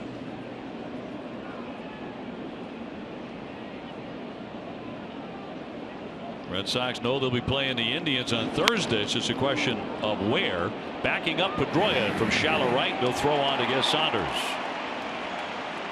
Time now for our tools of the trade presented by DeWalt FlexVolt. Well, we just saw Pedroia make a play, but how about this one going up the middle, the release and the strong throw to first base. Fortunately for Dustin, that ball bounced high and gave him a chance to be able to make a strong throw like that. If it's down, much more difficult. DeWalt FlexVolt is the official power tool of the Boston Red Sox. He's in a fight for what would be his 5th Gold Glove. Most likely with Altuve. Here's Pilar dancing a bit. He has lined to third and fly to right. 0 for 2 today. He was in the thick of it when they won last night. Maybe the most important thing he did in the game was his bunt. Sacrifice bunt.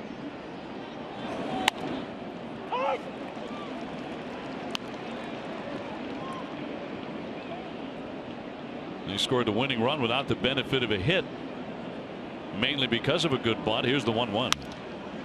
That's going to be fair inside first down the line. Betts sprinting over, heading toward the pesky pole into second base. Pilar, he's at it again. He's got himself a double. For him, it's every game against the Red Sox. He does something. Time now for a game break, brought to you by Jordan's, the furniture store of the Boston Red Sox. Here's TC.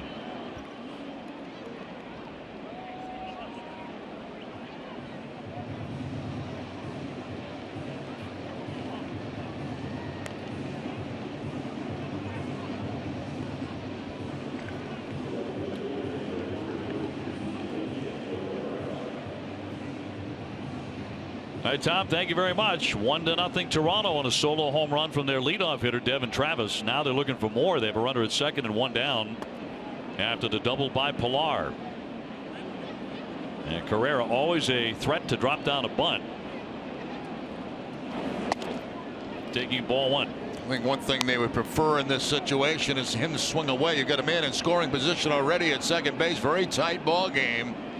Now he is working against a lefty, which could induce a bunt, but I think they would prefer that he swing away. 2-0. All 6 hits in the game belong to Toronto. And a 2-0. Roll foul.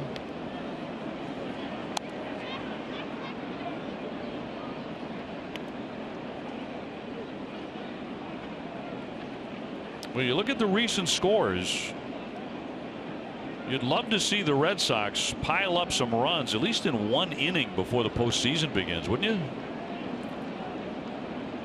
It's not been happening much lately.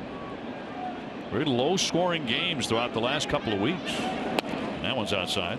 Now, for me, you know, when you get to this time of the year, when you're playing teams that are going to be in the playoffs, obviously the pitching gets a little bit tougher. And we talked about Toronto coming in with the #1 ERA in the league. 3-1 from Ross, a trickler foul.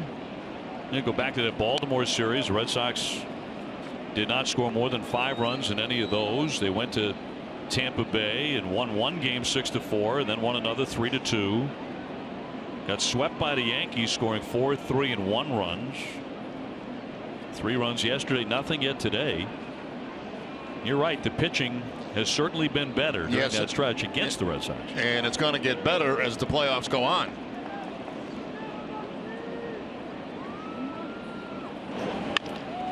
Comebacker. Took a look at second. He fires a strike on to first as Pilar retreats to second base, and there are 2 gone, and out pops John Farrell. So 2 down. Runners still in scoring position here for the Blue Jays. They're ahead 1-0. And John wants to go to the bullpen and go to Barnes. So we'll take the break and be back with more. 7th inning, 2 down, 1-0 Toronto.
Tape room, Sean Jensen and Dan Phipps, Tom Grigley, Tim Peterson, Ted Carey, and the original Tom Cruise.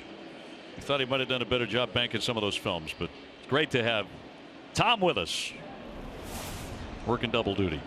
Well, here's Matt Barnes, his 62nd appearance, 4-3, a 4.07 ERA, and facing the man who has delivered the Toronto lead with a solo homer. That was Travis in the 5th inning, and he bats with a man at second base and 2 gone here in the 7th.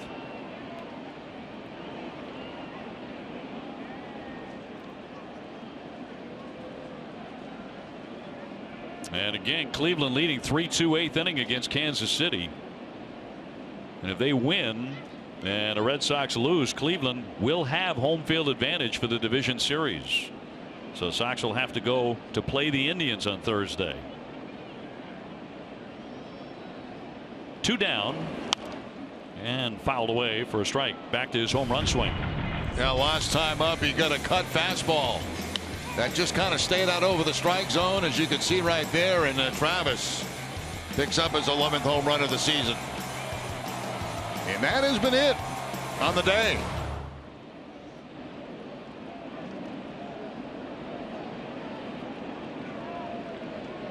Barnes with the 0-1 pitch. Flies center field. Jackie Bradley backing up. Has plenty of space back there to grab that and retire the side. That'll strand that runner. Pilar at second base. We're in the middle of the 7th inning. Toronto still in front, 1-0.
Airlines, yes to low fares with nothing to hide. That's transparency.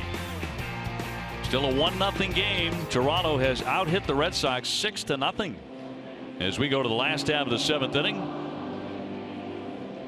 Our production and graphics guys call this our backbench.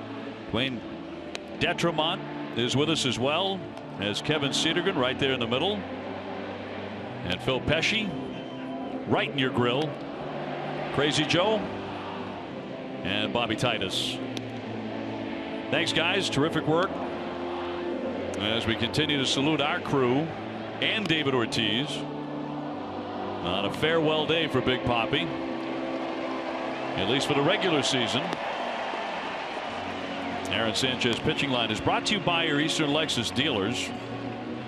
Jerry, he has been absolutely superb. He really has, and it's been the combination of a fastball, a 2-seam fastball, and a curveball. He's no-hit the Red Sox through the first 6 innings.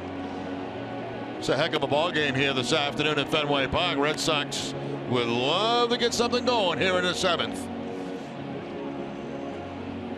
These Sunday Smiles are brought to you by Hair Cuttery, home of the Smile Back Guarantee. No small print, just big smiles. That's our favorite of the day right there. One of the many that the David Ortiz Foundation has helped over the years, and Manny here today, and the president of the Dominican Republic, President Medina. Pete Grenier in our audio area, one of the very, very best, our A1. A1 indeed. These folks are great at what they do. And we're very, very proud of them. Now Mookie Betts will lead things off here. Red Sox looking for that first hit against Sanchez.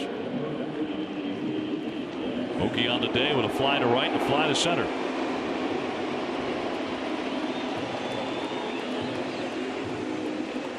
Last half of the 7th inning, still watching the scoreboard. Cleveland ahead 3-2 on Kansas City. They're in the 8th. The Orioles are closing in on a postseason position. One of the wild cards. They have a 5-1 lead on the Yankees. Brad Ziegler starting to loosen in the bullpen. And David Ortiz is on deck.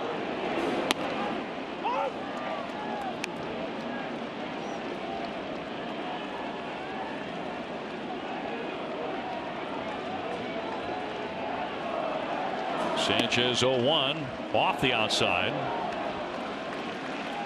Mookie with 214 hits and 113 of those at home, and that leads the majors.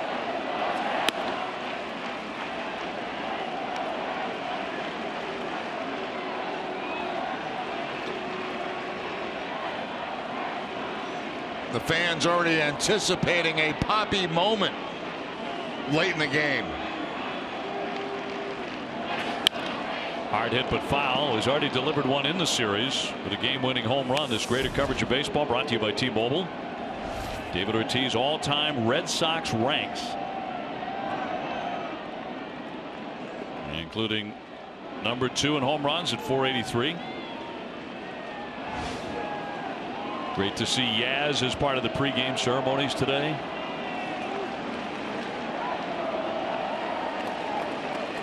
So many championship memories as well. The 2-2 and fouled away by Betts. He's still throwing hard. 96-97. Hasn't lost a thing in this game. Location is what's really been so impressive.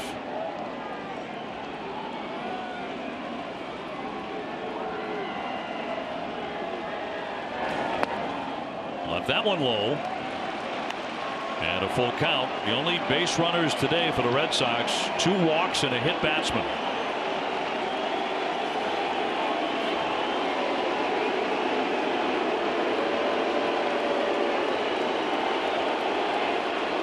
Three-2. Line drive and caught by Tulowitzki. Hit wickedly by Betts, but for an out. Yeah, bad location. You can't hit a ball harder than what Betts just hit that. But right at Tulowitzki.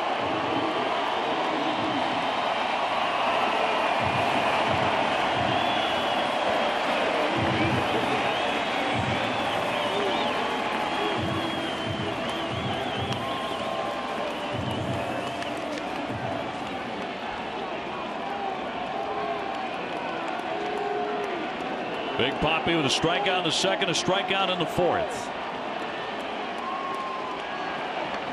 1-0 Toronto. Ground ball foul for strike 1.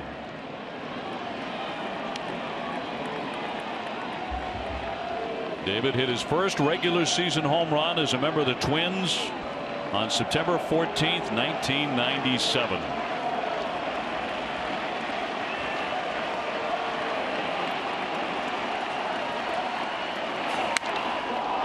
Fly ball left center. Pilar was deep, coming on into the alley. He runs it down.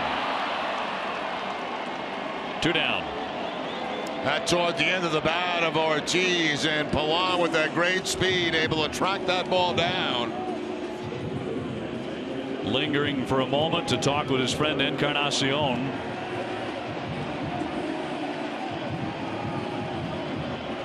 Pilar had a long way to go. And he caught it just off Big Poppy's right elbow as David's pose is carved into the grass in center.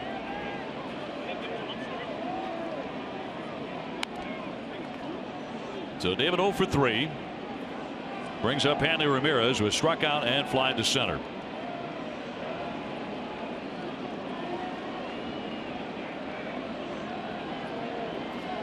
Bases are empty for the Sox. They trail 1-0.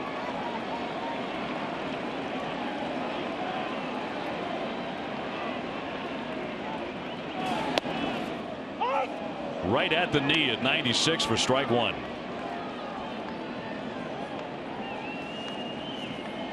Sanchez looks like an ace. It's been said of him before. There's a high fly ball on the left field line, a towering drive off into the corner, and it is gone. Gonna call it a home run. That ball is out of here. Gibbons is already out to argue as Hanley starts to round the bases.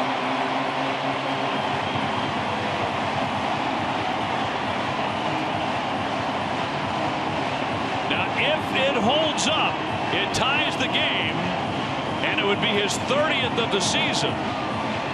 But they're going to look at it. This play is under review, the home run by Hanley. We shall see. Yeah, so tough to tell going down. It was so high and so much above that foul pole, it was so hard to tell if it was fair or foul.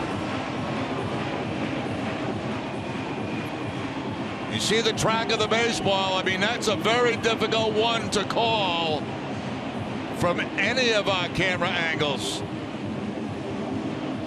And from that one, it looks like maybe it was, although that camera's slightly off to the right. It looks like it was a home run. Hanley got one of the few mistakes today that Sanchez has made, and that was a curveball, breaking ball that hung. Well, you know what Sanchez thought? This is a crew chief review. Obviously, he disputes it, but they have to have definitive evidence here. Yeah, this is going to be a very, very difficult call and a very big call. Well, they made it pretty quickly here. And it's a home run. And this game is tied, and that's number 30 for Hanley. So he becomes the third member of the Red Sox with a 30 home run, 100 RBI season in the same season, and that's the first time that's happened in Red Sox history. When you look at the location of that pitch, it is one of the very few mistakes that Sanchez made today, and Ramirez made him pay for it. Watch the location. They want a breaking ball away. It stays inside, right out over the plate, and right over the foul pole. Now Xander Bogaerts. How about that for the first hit of the day for the Red Sox? What a game. What a game this is. First hit all day against Sanchez, and Hanley hit it totally out of Fenway Park. Line drive base hit. There's number 2.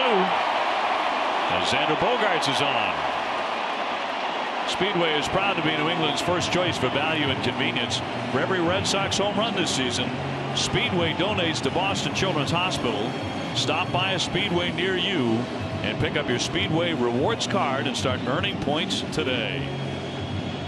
A massive home run by Hanley Ramirez to tie the ball game. I'll tell you, those are the toughest ones. You know, all home runs at Fenway down the line, both lines are tough because you got the pesky pole in right field and you got the left field that's not real high. And when that ball goes over that foul pole, it is so difficult to tell. This may be our best angle on it, and from that angle, it does look like a home run. Looked like it was over the top of the pole. Yeah. Here's Jackie Bradley. 2 down. Fouled into the mitt. Jackie has popped up and been hit by a pitch today. So the Red Sox finally come up with a hit. Hanley Ramirez in the clutch to tie the ball game, and now Xander Bogaerts roping a single.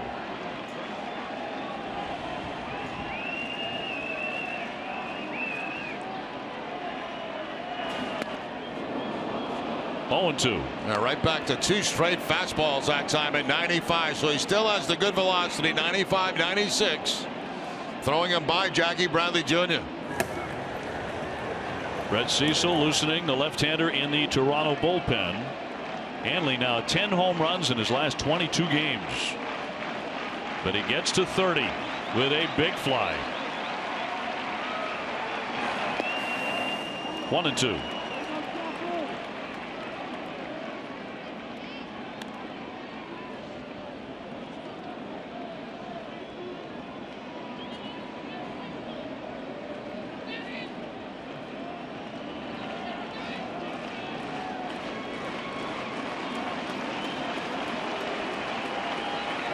The Sox have finally reached Sanchez. 1-2 runner goes. And a high pop into right. Travis out. Correa coming on, and the right fielder will grab it to retire the side. But with 2 down, Hanley Ramirez crushing one. The umpire's ruling it was over the top of the pole. And we are tied 1-1 at the end of 7.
Brought to you by Old Dominion.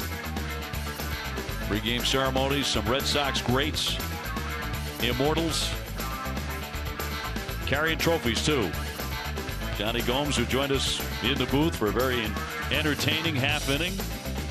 Manny made it. I think everybody made it. Old Dominion helping the world keep promises. On to the 8th, new game tied 1-1 thanks to Hanley.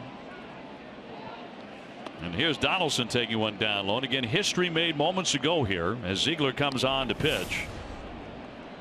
Hanley Ramirez getting to 30 home runs, joining David Ortiz and Mookie Betts as the first Red Sox trio with 30 and 100 each in the same season. Never happened before in the history of the Boston Red Sox.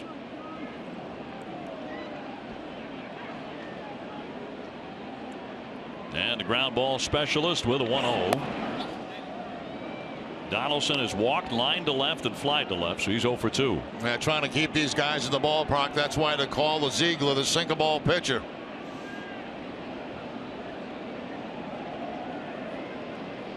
The 2-0 lashed foul down the right field line.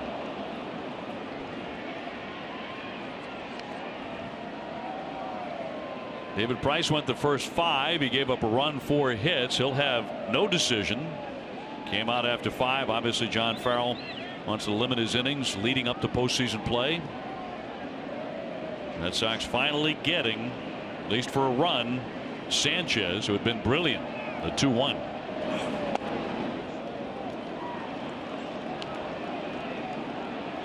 So both of the runs in the game are solo home runs. Travis for Toronto and Hanley Ramirez for the Sox.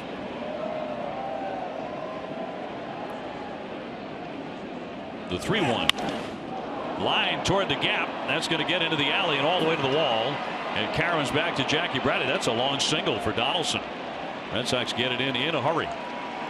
I thought for sure that was going to be a double, but Jackie Bradley Jr. gets over there very quickly to get that ball back in and hold Donaldson to one base. That ball left the bat. I thought it was a cinch double. But Bradley tracking it down. It bounces off the caroms off the wall. He plays it perfectly, and from that point on, and Donaldson has to put on the brakes. Sending up Encarnacion. He's already hit into a double play today. 5-4-3. He's also walked and grounded to third. And look at ball one. Indians leading the Royals 3-2 ninth inning. Cecil's still up in their bullpen. He's been throwing a lot out there.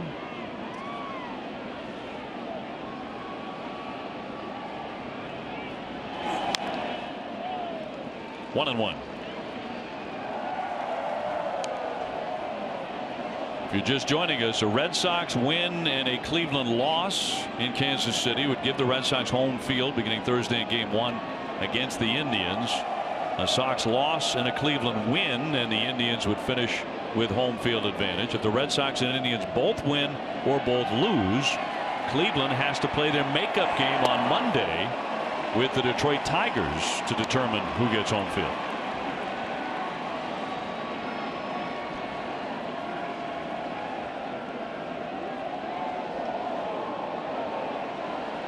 Bautista on deck.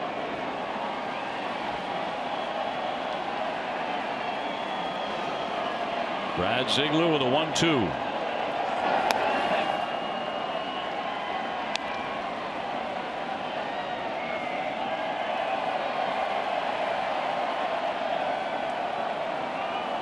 The crowds have really been wonderful throughout the weekend, haven't they? I mean, you've had a lot of Toronto fans here with a lot on the line, and they've shown up in big, enthusiastic numbers. Red Sox fans have been, of course, celebrating David Ortiz, but also in great numbers to see the Red Sox into postseason play and hopefully home field advantage from the Red Sox side. And give them credit too. You know, 2 of the 3 games are in pretty bad conditions here at Fenway Park. Not bad this afternoon. Pretty miserable those first couple of nights. 3-2. And he walked him. Donaldson down to second, and Encarnacion to first, and a dangerous guy coming up in Bautista. Here's where Ziegler really needs a ground ball badly to get a double play.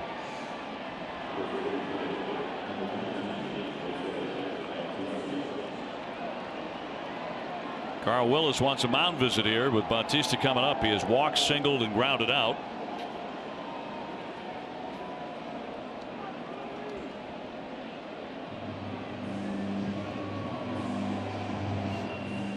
Jesse Gregg is our technical director as we continue to salute our outstanding crew here covering the Red Sox at Fenway Park.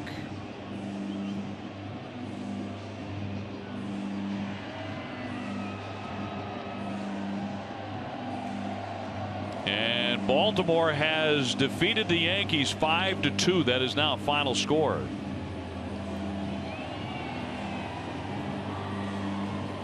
So the Orioles have clinched a postseason spot.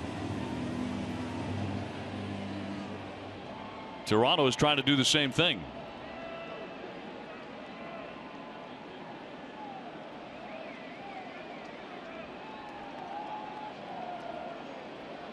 First and second, nobody out. Ground ball to third. Fair ball, taps third for the out. On the first for the double play. Just fair, and Brock Holt turns 2. Yeah, you could see Holt using the fancy footwork there to time that ball perfectly so he could step on third and go to first. So that's what Ziegler needed. He needed the ground ball, and he needed a double play, and he was able to get it. Not even a look to second base. He knew he had no chance there, so he gets the double play for sure. Now the man in scoring position with 2 outs. That's Encarnacion. Here's Martin. He has struck out, fly to center, and single. He's been a clutch guy throughout his career, even though his batting average this year is way down at 229. Good contact man, but 0 for 9 against Ziegler with 6 strikeouts. So Brad has had his number.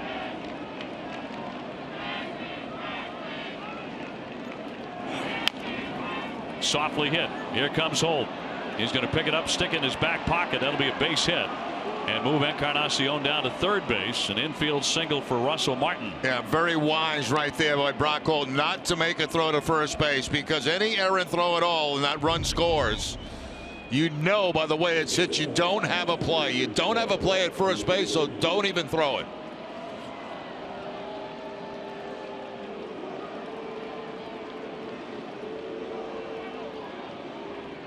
Just a little tap down the third base line. You see so many third basemen come in and try to make that play with there's no chance at all, and nothing good can come of it.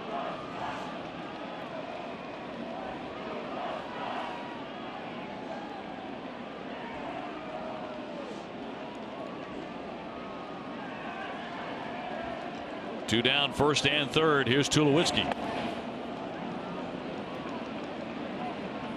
And the Cleveland game has also gone final. The Indians have won. They beat Kansas City 3-2.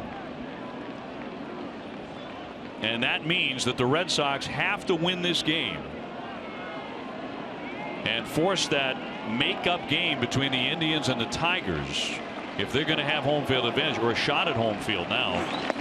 That's down and in. So they got to sit around the clubhouse, right, and just wait and see what happens. That would be on Monday, yeah, if the Red Sox win the game. Now Pomeranz is loosening in the bullpen.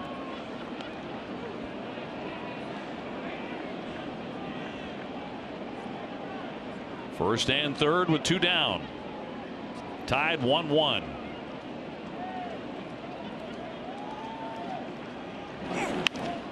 And a line drive over the head of the leaping Pedroia. That'll chase in Encarnacion. Into third is Martin. The throw comes into second base, and Toronto has the lead 2-1. Tulowitzki delivers.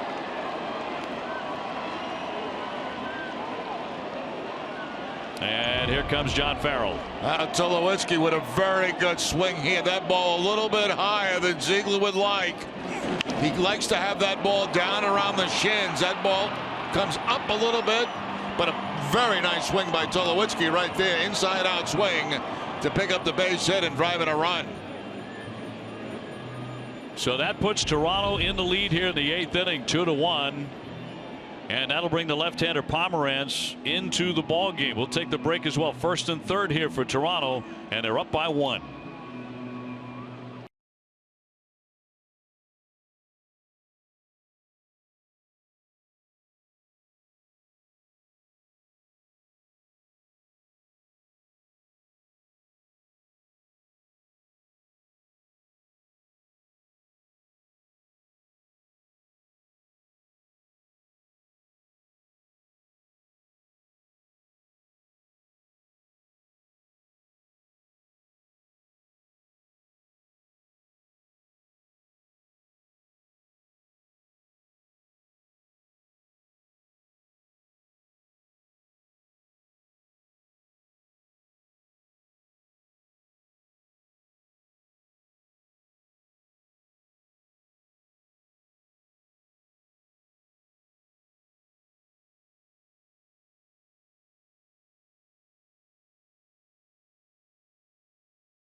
Been there, who's an indispensable human being, an individual. I love to watch him smile and laugh here. That's why I'm doing that. He's the best. And there's Jeff Mitchell, our fearless leader. Blue Dog. The Blue Dog, as we like to call him. And the great Mike Narachi. spectacular directing talent. And John Martin, who has been shooting all these pictures. Thank you, John. And that is our crew. Thanks so much for allowing us to do that, as Drew Pomerantz will come on out of the bullpen for the first time this season. Now this is interesting because Pomerantz, you know, if he in postseason, if he's healthy, would go to the bullpen, I'm sure, for the Red Sox. Taking out Michael Saunders with runners at first and third, and a big run in for Toronto. They're ahead 2-1. So the Red Sox have to win, as it turns out, to force the Cleveland Indians to play a makeup game with the Tigers on Monday, and that would determine home field advantage. So a lot of work to be done yet.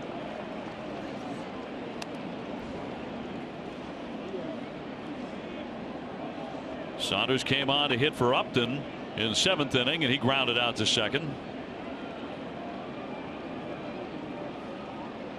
There are 2 down, and here comes the 1-0.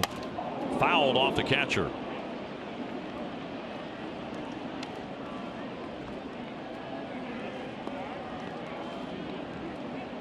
Toronto has out-hit the Red Sox 9-2 here this afternoon. Martin on and Tulowitzki on. And the 1-1. Drilled in for a strike. 95 that time from Pomerantz. That's about as hot as we've seen him throw a fastball.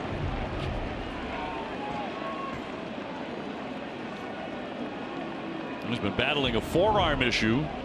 Didn't seem to affect him there. A lot of experience working out of the pen. 1-2.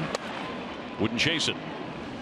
See if he drops his curveball this time on Saunders. Of course, that's his best pitch, the curveball.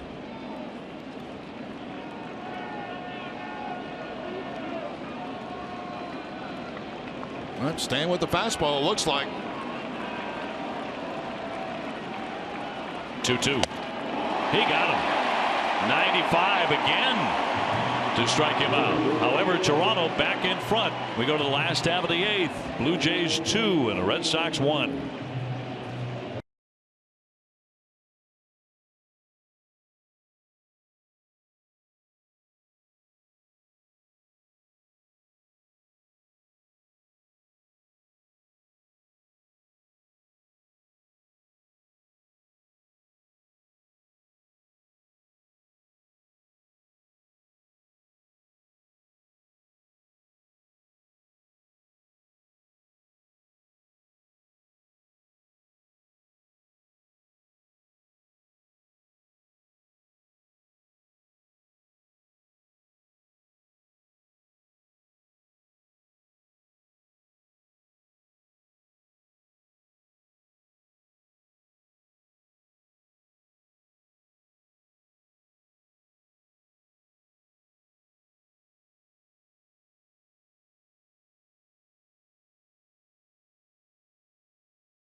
Lucent game half scale bat for only $69.95. Unique item, limited only 5,000. Call Big Time Bats at 866-280-BATS and go to bigtimebats.com right now. Red Sox need a little more offense. They're down 2-1 as we go to the bottom half of the 8th inning. David's going to get another at bat in this one as Brett Cecil comes out of the bullpen, 1-7. His last 29 appearances, he's only allowed 3 earned runs. And Chris Young, the counter move, he will hit for Sandy Leon. So Young up against the lefties that he has done so well against. He'll take ball 1. Chris for the season against Southpaws hitting .319 with 3 homers.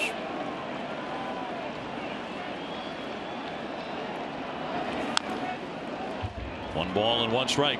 Back-to-back curveballs to start out Chris Young from Cecil. Cecil's the guy that Ortiz hit the home run against in game 1 of this series. Liriano Biagini, lefty and righty to work in their bullpen. Here's the 1-1.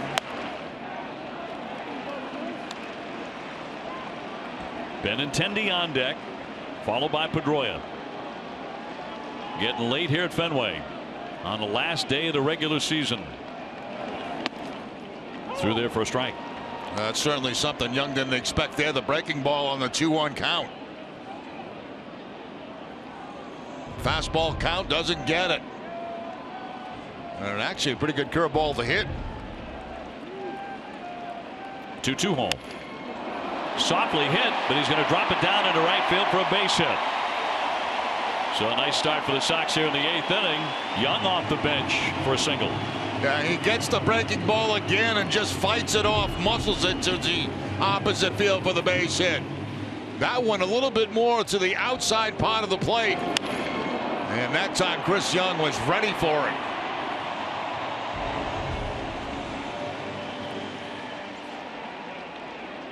Well, they're playing in at third base as Donaldson expecting the bunt. We'll see what they do here. Lefty against lefty. Benintendi showing bunt, pops a foul back out of play. He has flied out and walked today. And something he hasn't done a lot of at the minor league level is bunt. And that time, fortunate, he chased a high fastball, popped it up, but it went foul.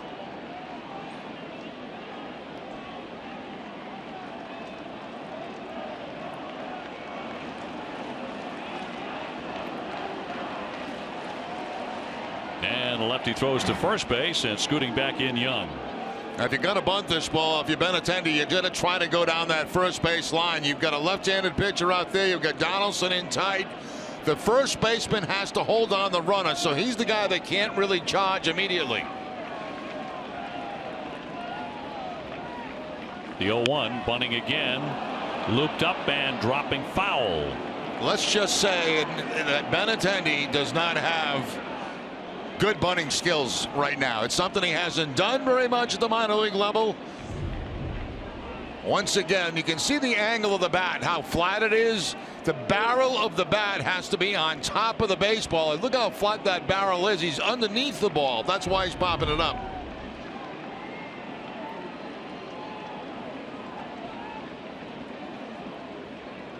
The 0-2 coming. Too high. Baltimore has clinched a postseason spot. They beat the Yankees 5-2. Cleveland a winner over Kansas City 3-2. Pressure on the Red Sox to win today. They're down 2-1. There goes the runner. Big jump for Young. And that is in there for strike 3 as Young stole second. Wow. Benintendi frozen. What a jump Young had at first base. My goodness. He's lucky they didn't pick him off. Here's the pitch, a breaking ball down to the bottom, a tough pitch. Look at the jump at first base. I mean, one throw to first there, and you get the runner picked off. Cecil never even looked at him. Never. Well, Gibbons is out to make another change. He wants to bring on Biagini to take on Pedroia for the righty-righty matchup. We'll take the break as well. Toronto leading it 2-1, 8th inning.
Famous artist Peter Max painted that portrait of Big Papi to honor his retirement. Only 1,000 graphic posters have been made, hand signed by the artist and by Big Papi. You can order yours today at RedSoxFoundation.org/Ortiz, and all net proceeds are going to the David Ortiz Children's Fund. They're hoping to raise about $1 million. So with your help and Jerry Remy's, we can get that done. I'm going to just do this the whole offseason. You do it so well. And I hope it works because it all goes to a great cause. Biagini, his 60th appearance. They use him a ton. 4-3, 3.09 ERA. The Red Sox have the tying run at second base with one down. And Chris Young, and Pedroia the batter. He's gone 0 for 3 today. And we'll take a strike. Red Sox were down 1-0 after the home run by Travis in the 5th inning until Hanley Ramirez hit one down the line. Hit it a mile. It was disputed initially by Toronto. And they did have a crew chief review on it, but the home run held up and tied the game at 1. But Toronto's now in front 2-1 on a base hit by Tulowitzki. And Pedroia now 0-2.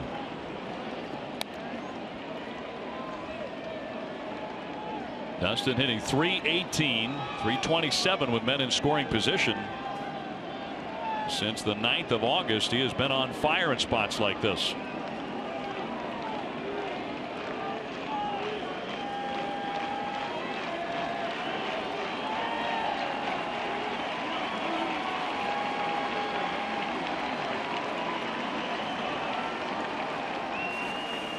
.02. Last night, Pedroia went 0 for 4. That snapped a 30-game hitting streak against Toronto. Looking for that first knock today. That could tie the ball game here in the 8th.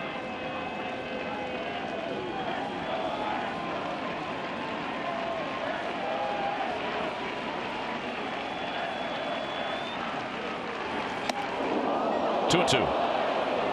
With chin music that time with the fastball from Biagini. Dustin now leaning over the plate and up and in.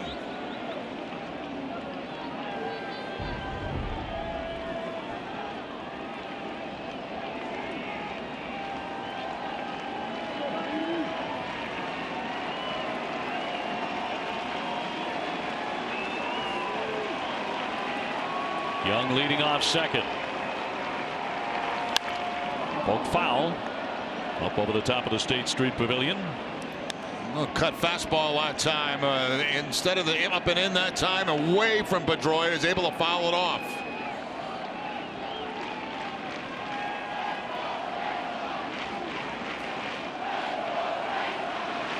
Brock Holt on deck.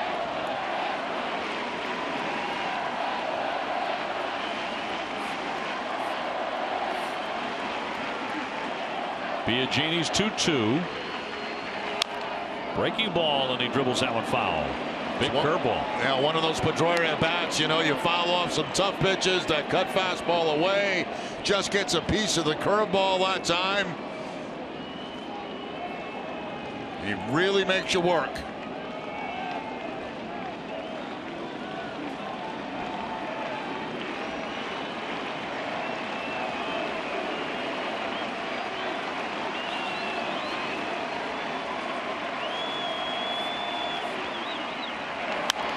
Two pop foul back out of play. So the Detroit Tigers have lost.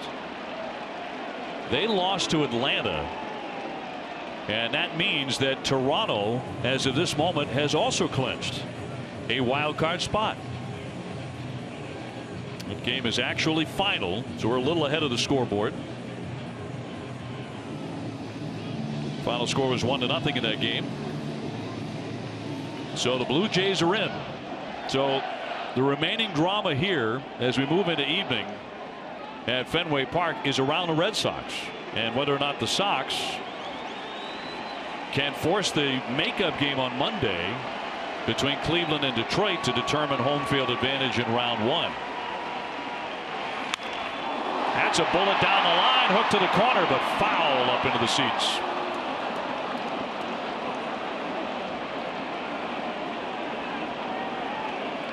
This is starting to remind me of Pedroia's at bat at Tropicana the other day when he hit the grand slam. One of the better at bats of the year.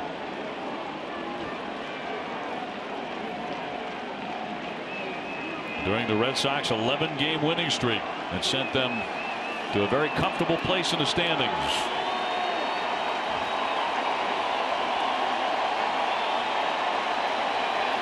Here comes the crowd.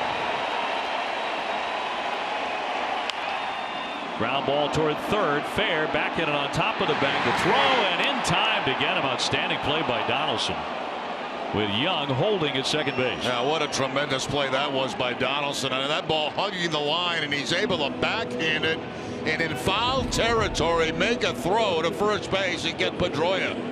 There's the backhand going away from the first base bag. It has the arm strength to get it there and get the out. Also dealing with the third base bag, not stepping on it. Beautiful play by Donaldson. Boy, for a converted catcher, he can really play third base. Can really play anyway. Brock Holt now trying to pick up this run from second base, but they're 2 down. Brock today 0 for 3. 2-1 Toronto in the 8th.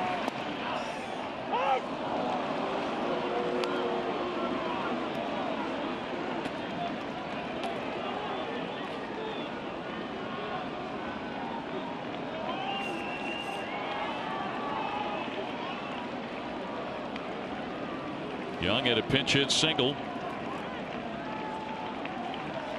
Now at second base with 2 away. And the 0-1 from Biagini.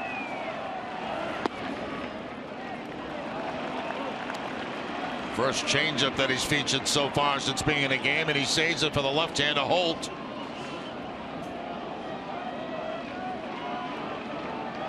You know, there is one thing additionally on the line here for Toronto. That's home field advantage for them in the wild card game.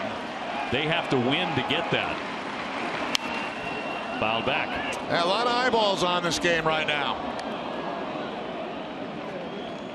And they would much prefer to be up in Toronto playing that game in front of their home crowd. Yeah, that raucous fan base of theirs. They really pack Rogers Center, and they get noisy. Young leading at second. And a 1-2. Swung on and missed. Down he goes, strike 3. And that'll do it for the Red Sox. As Young is stranded at second, we move on to the 9th. Toronto ahead 2-1.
Sox baseball on NESN. Don't miss any of Big Poppy's at-bats during the playoffs by signing up for NESN's Poppy Alerts. Free text alerts that we'll send you before every at-bat, plus reminders about when you can see encore presentations of NESN's 2 David Ortiz specials. Just text POPPY to 536-536. All this made possible by buyatoyota.com, Toyota's website for deals. Message and data rates may apply. OB? Thanks, Karen. In there for a called strike on Pilar. Pomeranz staying on to pitch, and Holiday is the new catcher. Pilar doubled last time up. He's gone 1 for 3. Toronto ahead 2-1 as we start the 9th inning. Toronto has clinched a postseason spot. So have the Baltimore Orioles. And a big question now is, where will the Red Sox begin the division series against the Indians on Thursday, as that has popped up out of play?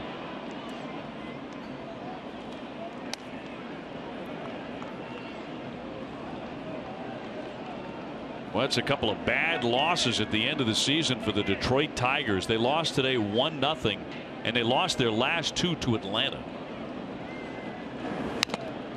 Fouled at the plate. Yeah, they still had a heartbeat, obviously, in the wild card race, but shut down by the Braves.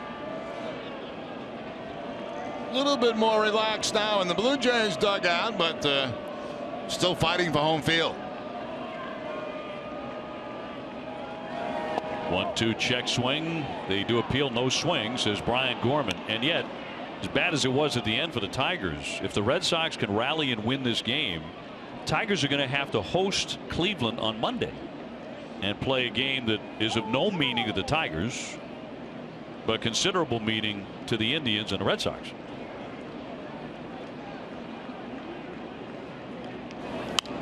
Two foul back.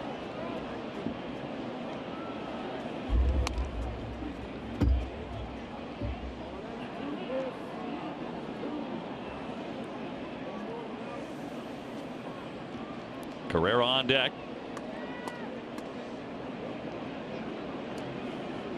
And the 2-2. That is right through there at 94 to strike him out. Now Pilar doesn't like the call, but it looked like a good pitch to me from Pomeranz right at the bottom of the strike zone. Pomeranz again going with that fastball. Let's see. Yeah, it's a good pitch.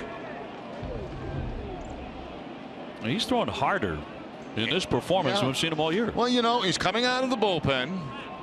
He knows he doesn't have to go 5 or 6 innings in the ball game. A bunt attempt, gets it down, knocked down by Pomeranz, and on no play. Off the glove, and Carrera's on.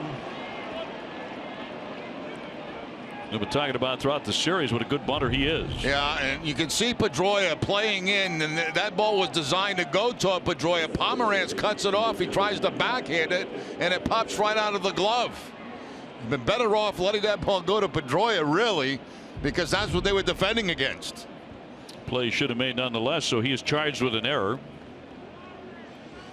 Runner on at first base, very good speed there, and here's Travis, who's had a nice day with a single and a home run. He's gone 2 for 4. Toronto in front 2-1. We're in the 9th inning. Now in the bottom of the 9th. The Red Sox have due up Mookie Betts, David Ortiz, and Hanley Ramirez.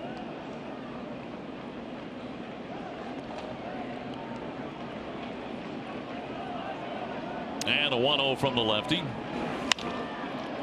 To right. Betts moving in. 2 down. Donaldson will be next. The Indians beating Kansas City 3-2. Baltimore knocked off the Yankees 5-2. And visiting clubhouse at Yankee Stadium is getting a workout as far as the champagne, because that's where Baltimore is celebrating right now, clinching a postseason spot, just as the Red Sox did the other day. Donaldson is 1 for 3 with a single and a walk.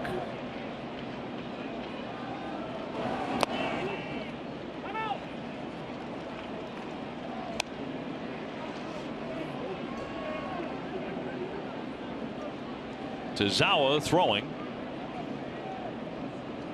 lately he has been sharper out of the Sox pen.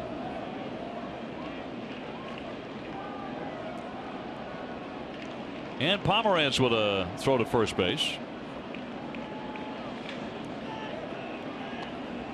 7 steals for Carrera on the season. Caught 3 times.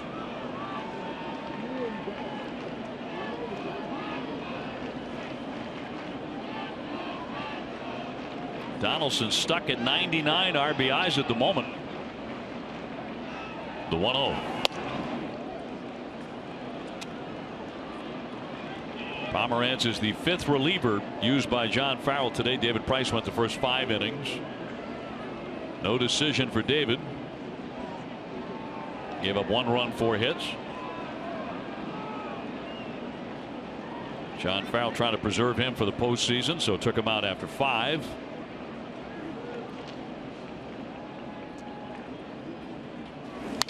Fouled back, and 2-1. Red Sox only have 3 hits today, but one of those a home run, a mammoth home run in the 7th inning by Hanley Ramirez. Number 30 for Hanley to give the Red Sox 3 men with 30 homers and 100 RBIs in the same season for the first time in Red Sox history.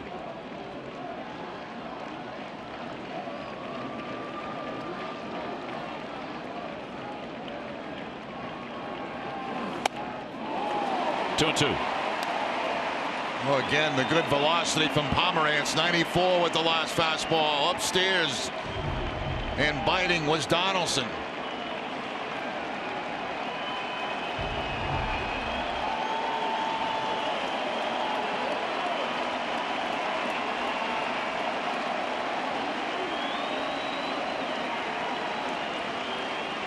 Two to Donaldson. Flared foul back out of play. These fans want to see Pomeranz end the inning with a score 2-1, and they want to see another at bat from David Ortiz come the bottom of the 9th.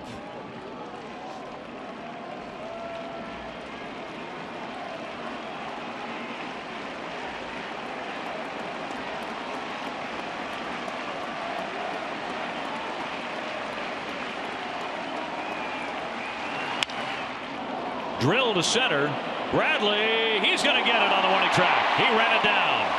Out number 3. It's a 2-1 game, and the Red Sox have to up Betts, Ortiz, and Ramirez.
Is brought to you by Coors Banquet.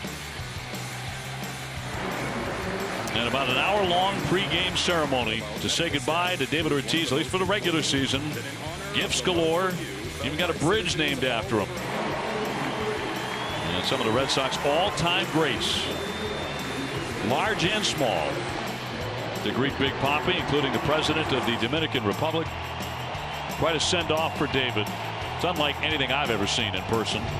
Well, it still could be another send-off right here to the regular season. We'll see. 2-1 Toronto. They're going to bring their closer in. Remember, home field advantage, but a wild card game is on the line for this Blue Jay team, which has wrapped up a wild card spot, so it's very meaningful here for them. Mookie Betts has gone 0 for 3, then David Ortiz, and then Hanley Ramirez.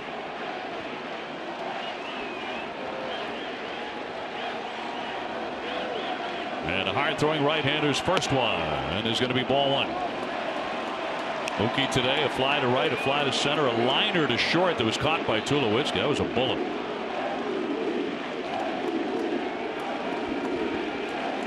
Fans are chanting MVP for Mookie.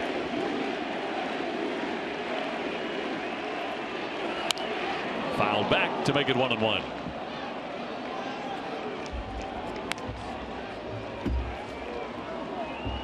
.31 homers, 113 RBIs for Mookie Betts, hitting .319, 359 bases. His total bases lead the majors. 1-2.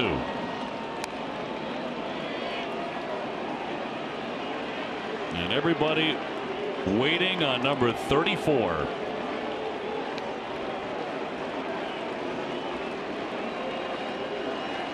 Osuna with 1-2. He buried it.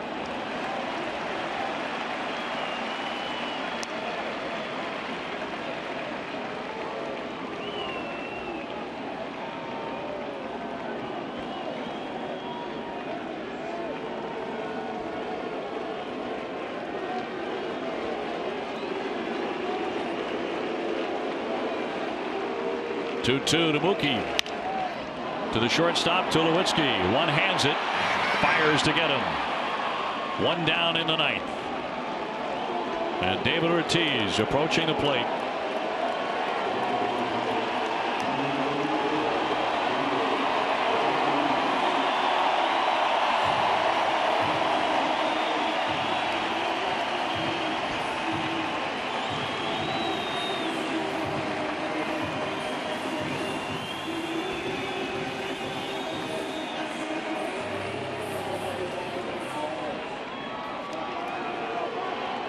Big Papi in the bottom of the ninth that has long had a magical ring to it here in Boston.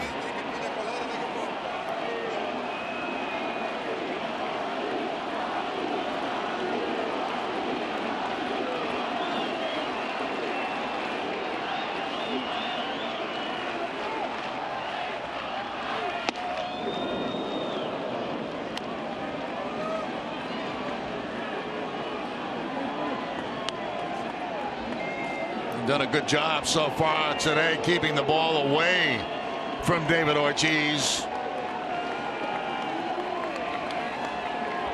So far 0 for 3. And now it's 0-2. Another fastball away. Outfield very deep, trying to prevent the extra base hit. Look at Pilar in center field, how deep he is.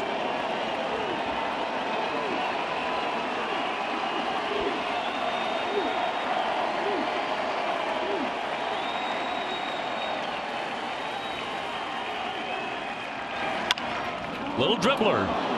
Martin. He's got it and throws him out. And there are 2 down in the Red Sox ninth.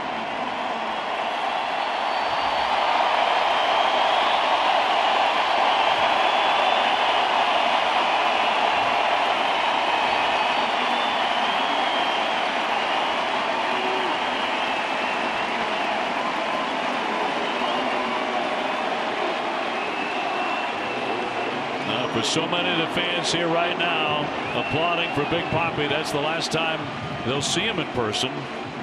Playoffs to come. beginning on Thursday. Now David looks exhausted. Been a long week. Great day for him before it all got underway with that tremendous ceremony. Here comes Hanley Ramirez now, 1 for 3 with a home run in the 7th inning. The Red Sox need another one here in the 9th. Because if they do not, and if they can't win this ball game, they are headed to Cleveland on Thursday in the division series, game 1.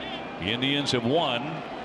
Red Sox are trailing with 2 down in the 9th, 2-1. Now 2 pitches. Hanley will see his fastball or slider for Busch soon. The first pitch is slider.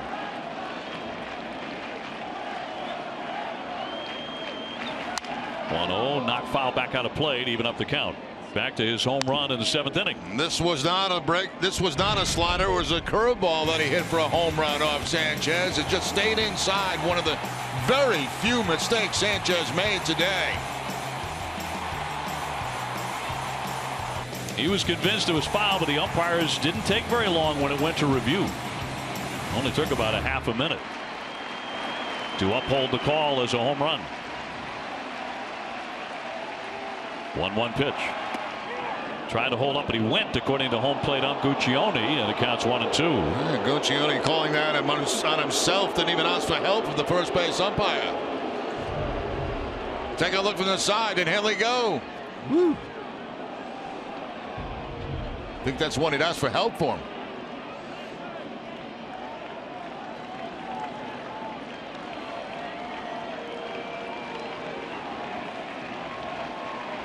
Two down, bases empty. 1-2 on Ramirez. 2-2. Bogarts would hit next if Hanley can keep it going.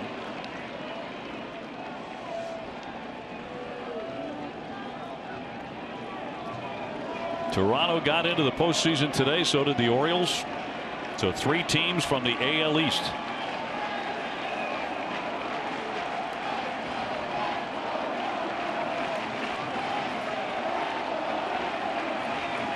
Two. Left that one downstairs to fill up the count. 3-2 on Hanley. Once again, that outfield very, very deep for the Toronto Blue Jays, playing a no doubles defense. Donaldson on the line at third.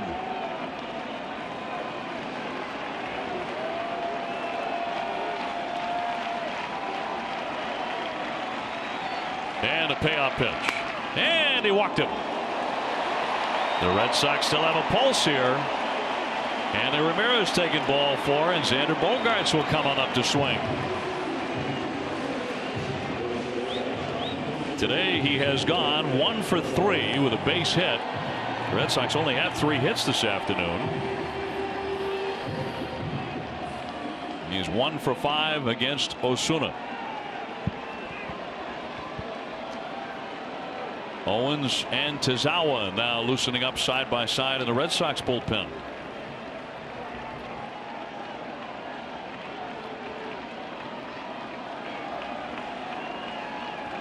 Bottom of the 9th inning. Red Sox are trailing 2-1 to Toronto.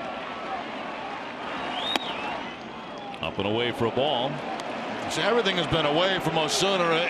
If he's going to get beat, he's going to have to get beat to the opposite field. That's what he's thinking.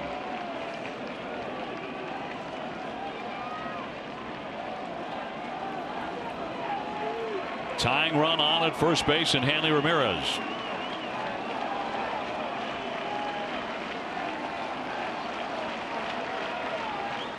The 1-0 away again. Another break, another slider away. So the fastball away, the slider away. Last pitch off the outside part of the plate. Fastball, slider, both at about the same spot. Jackie Bradley on deck. Xander looking for something to pull here. 2-0.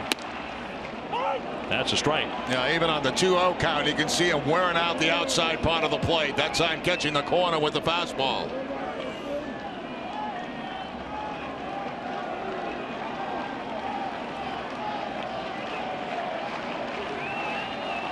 Going away again.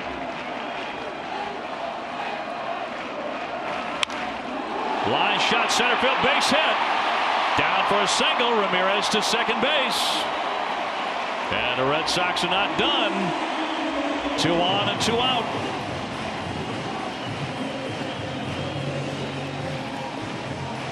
Boston trying to rally here in the 9th inning, trailing by 1.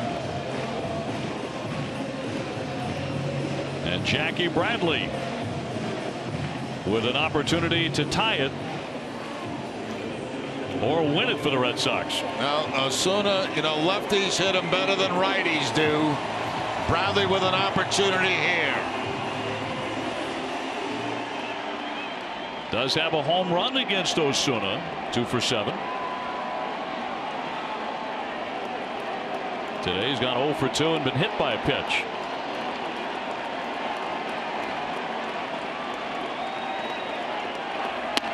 First one's in there for strike 1 at 96.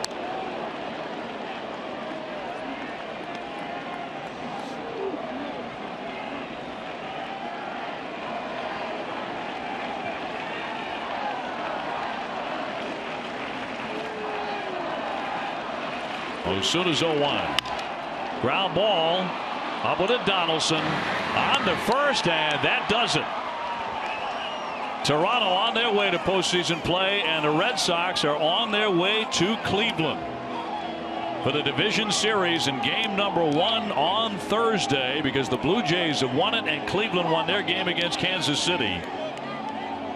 And we'll have the complete post-game wrap-up in just a couple of moments. 2-1 the final score here as the Red Sox fall to Toronto. Blue Jays had already clinched a little earlier when Detroit lost their game against Atlanta. But the Orioles also won, so the Red Sox are on their way to face the Cleveland Indians on Thursday. TC?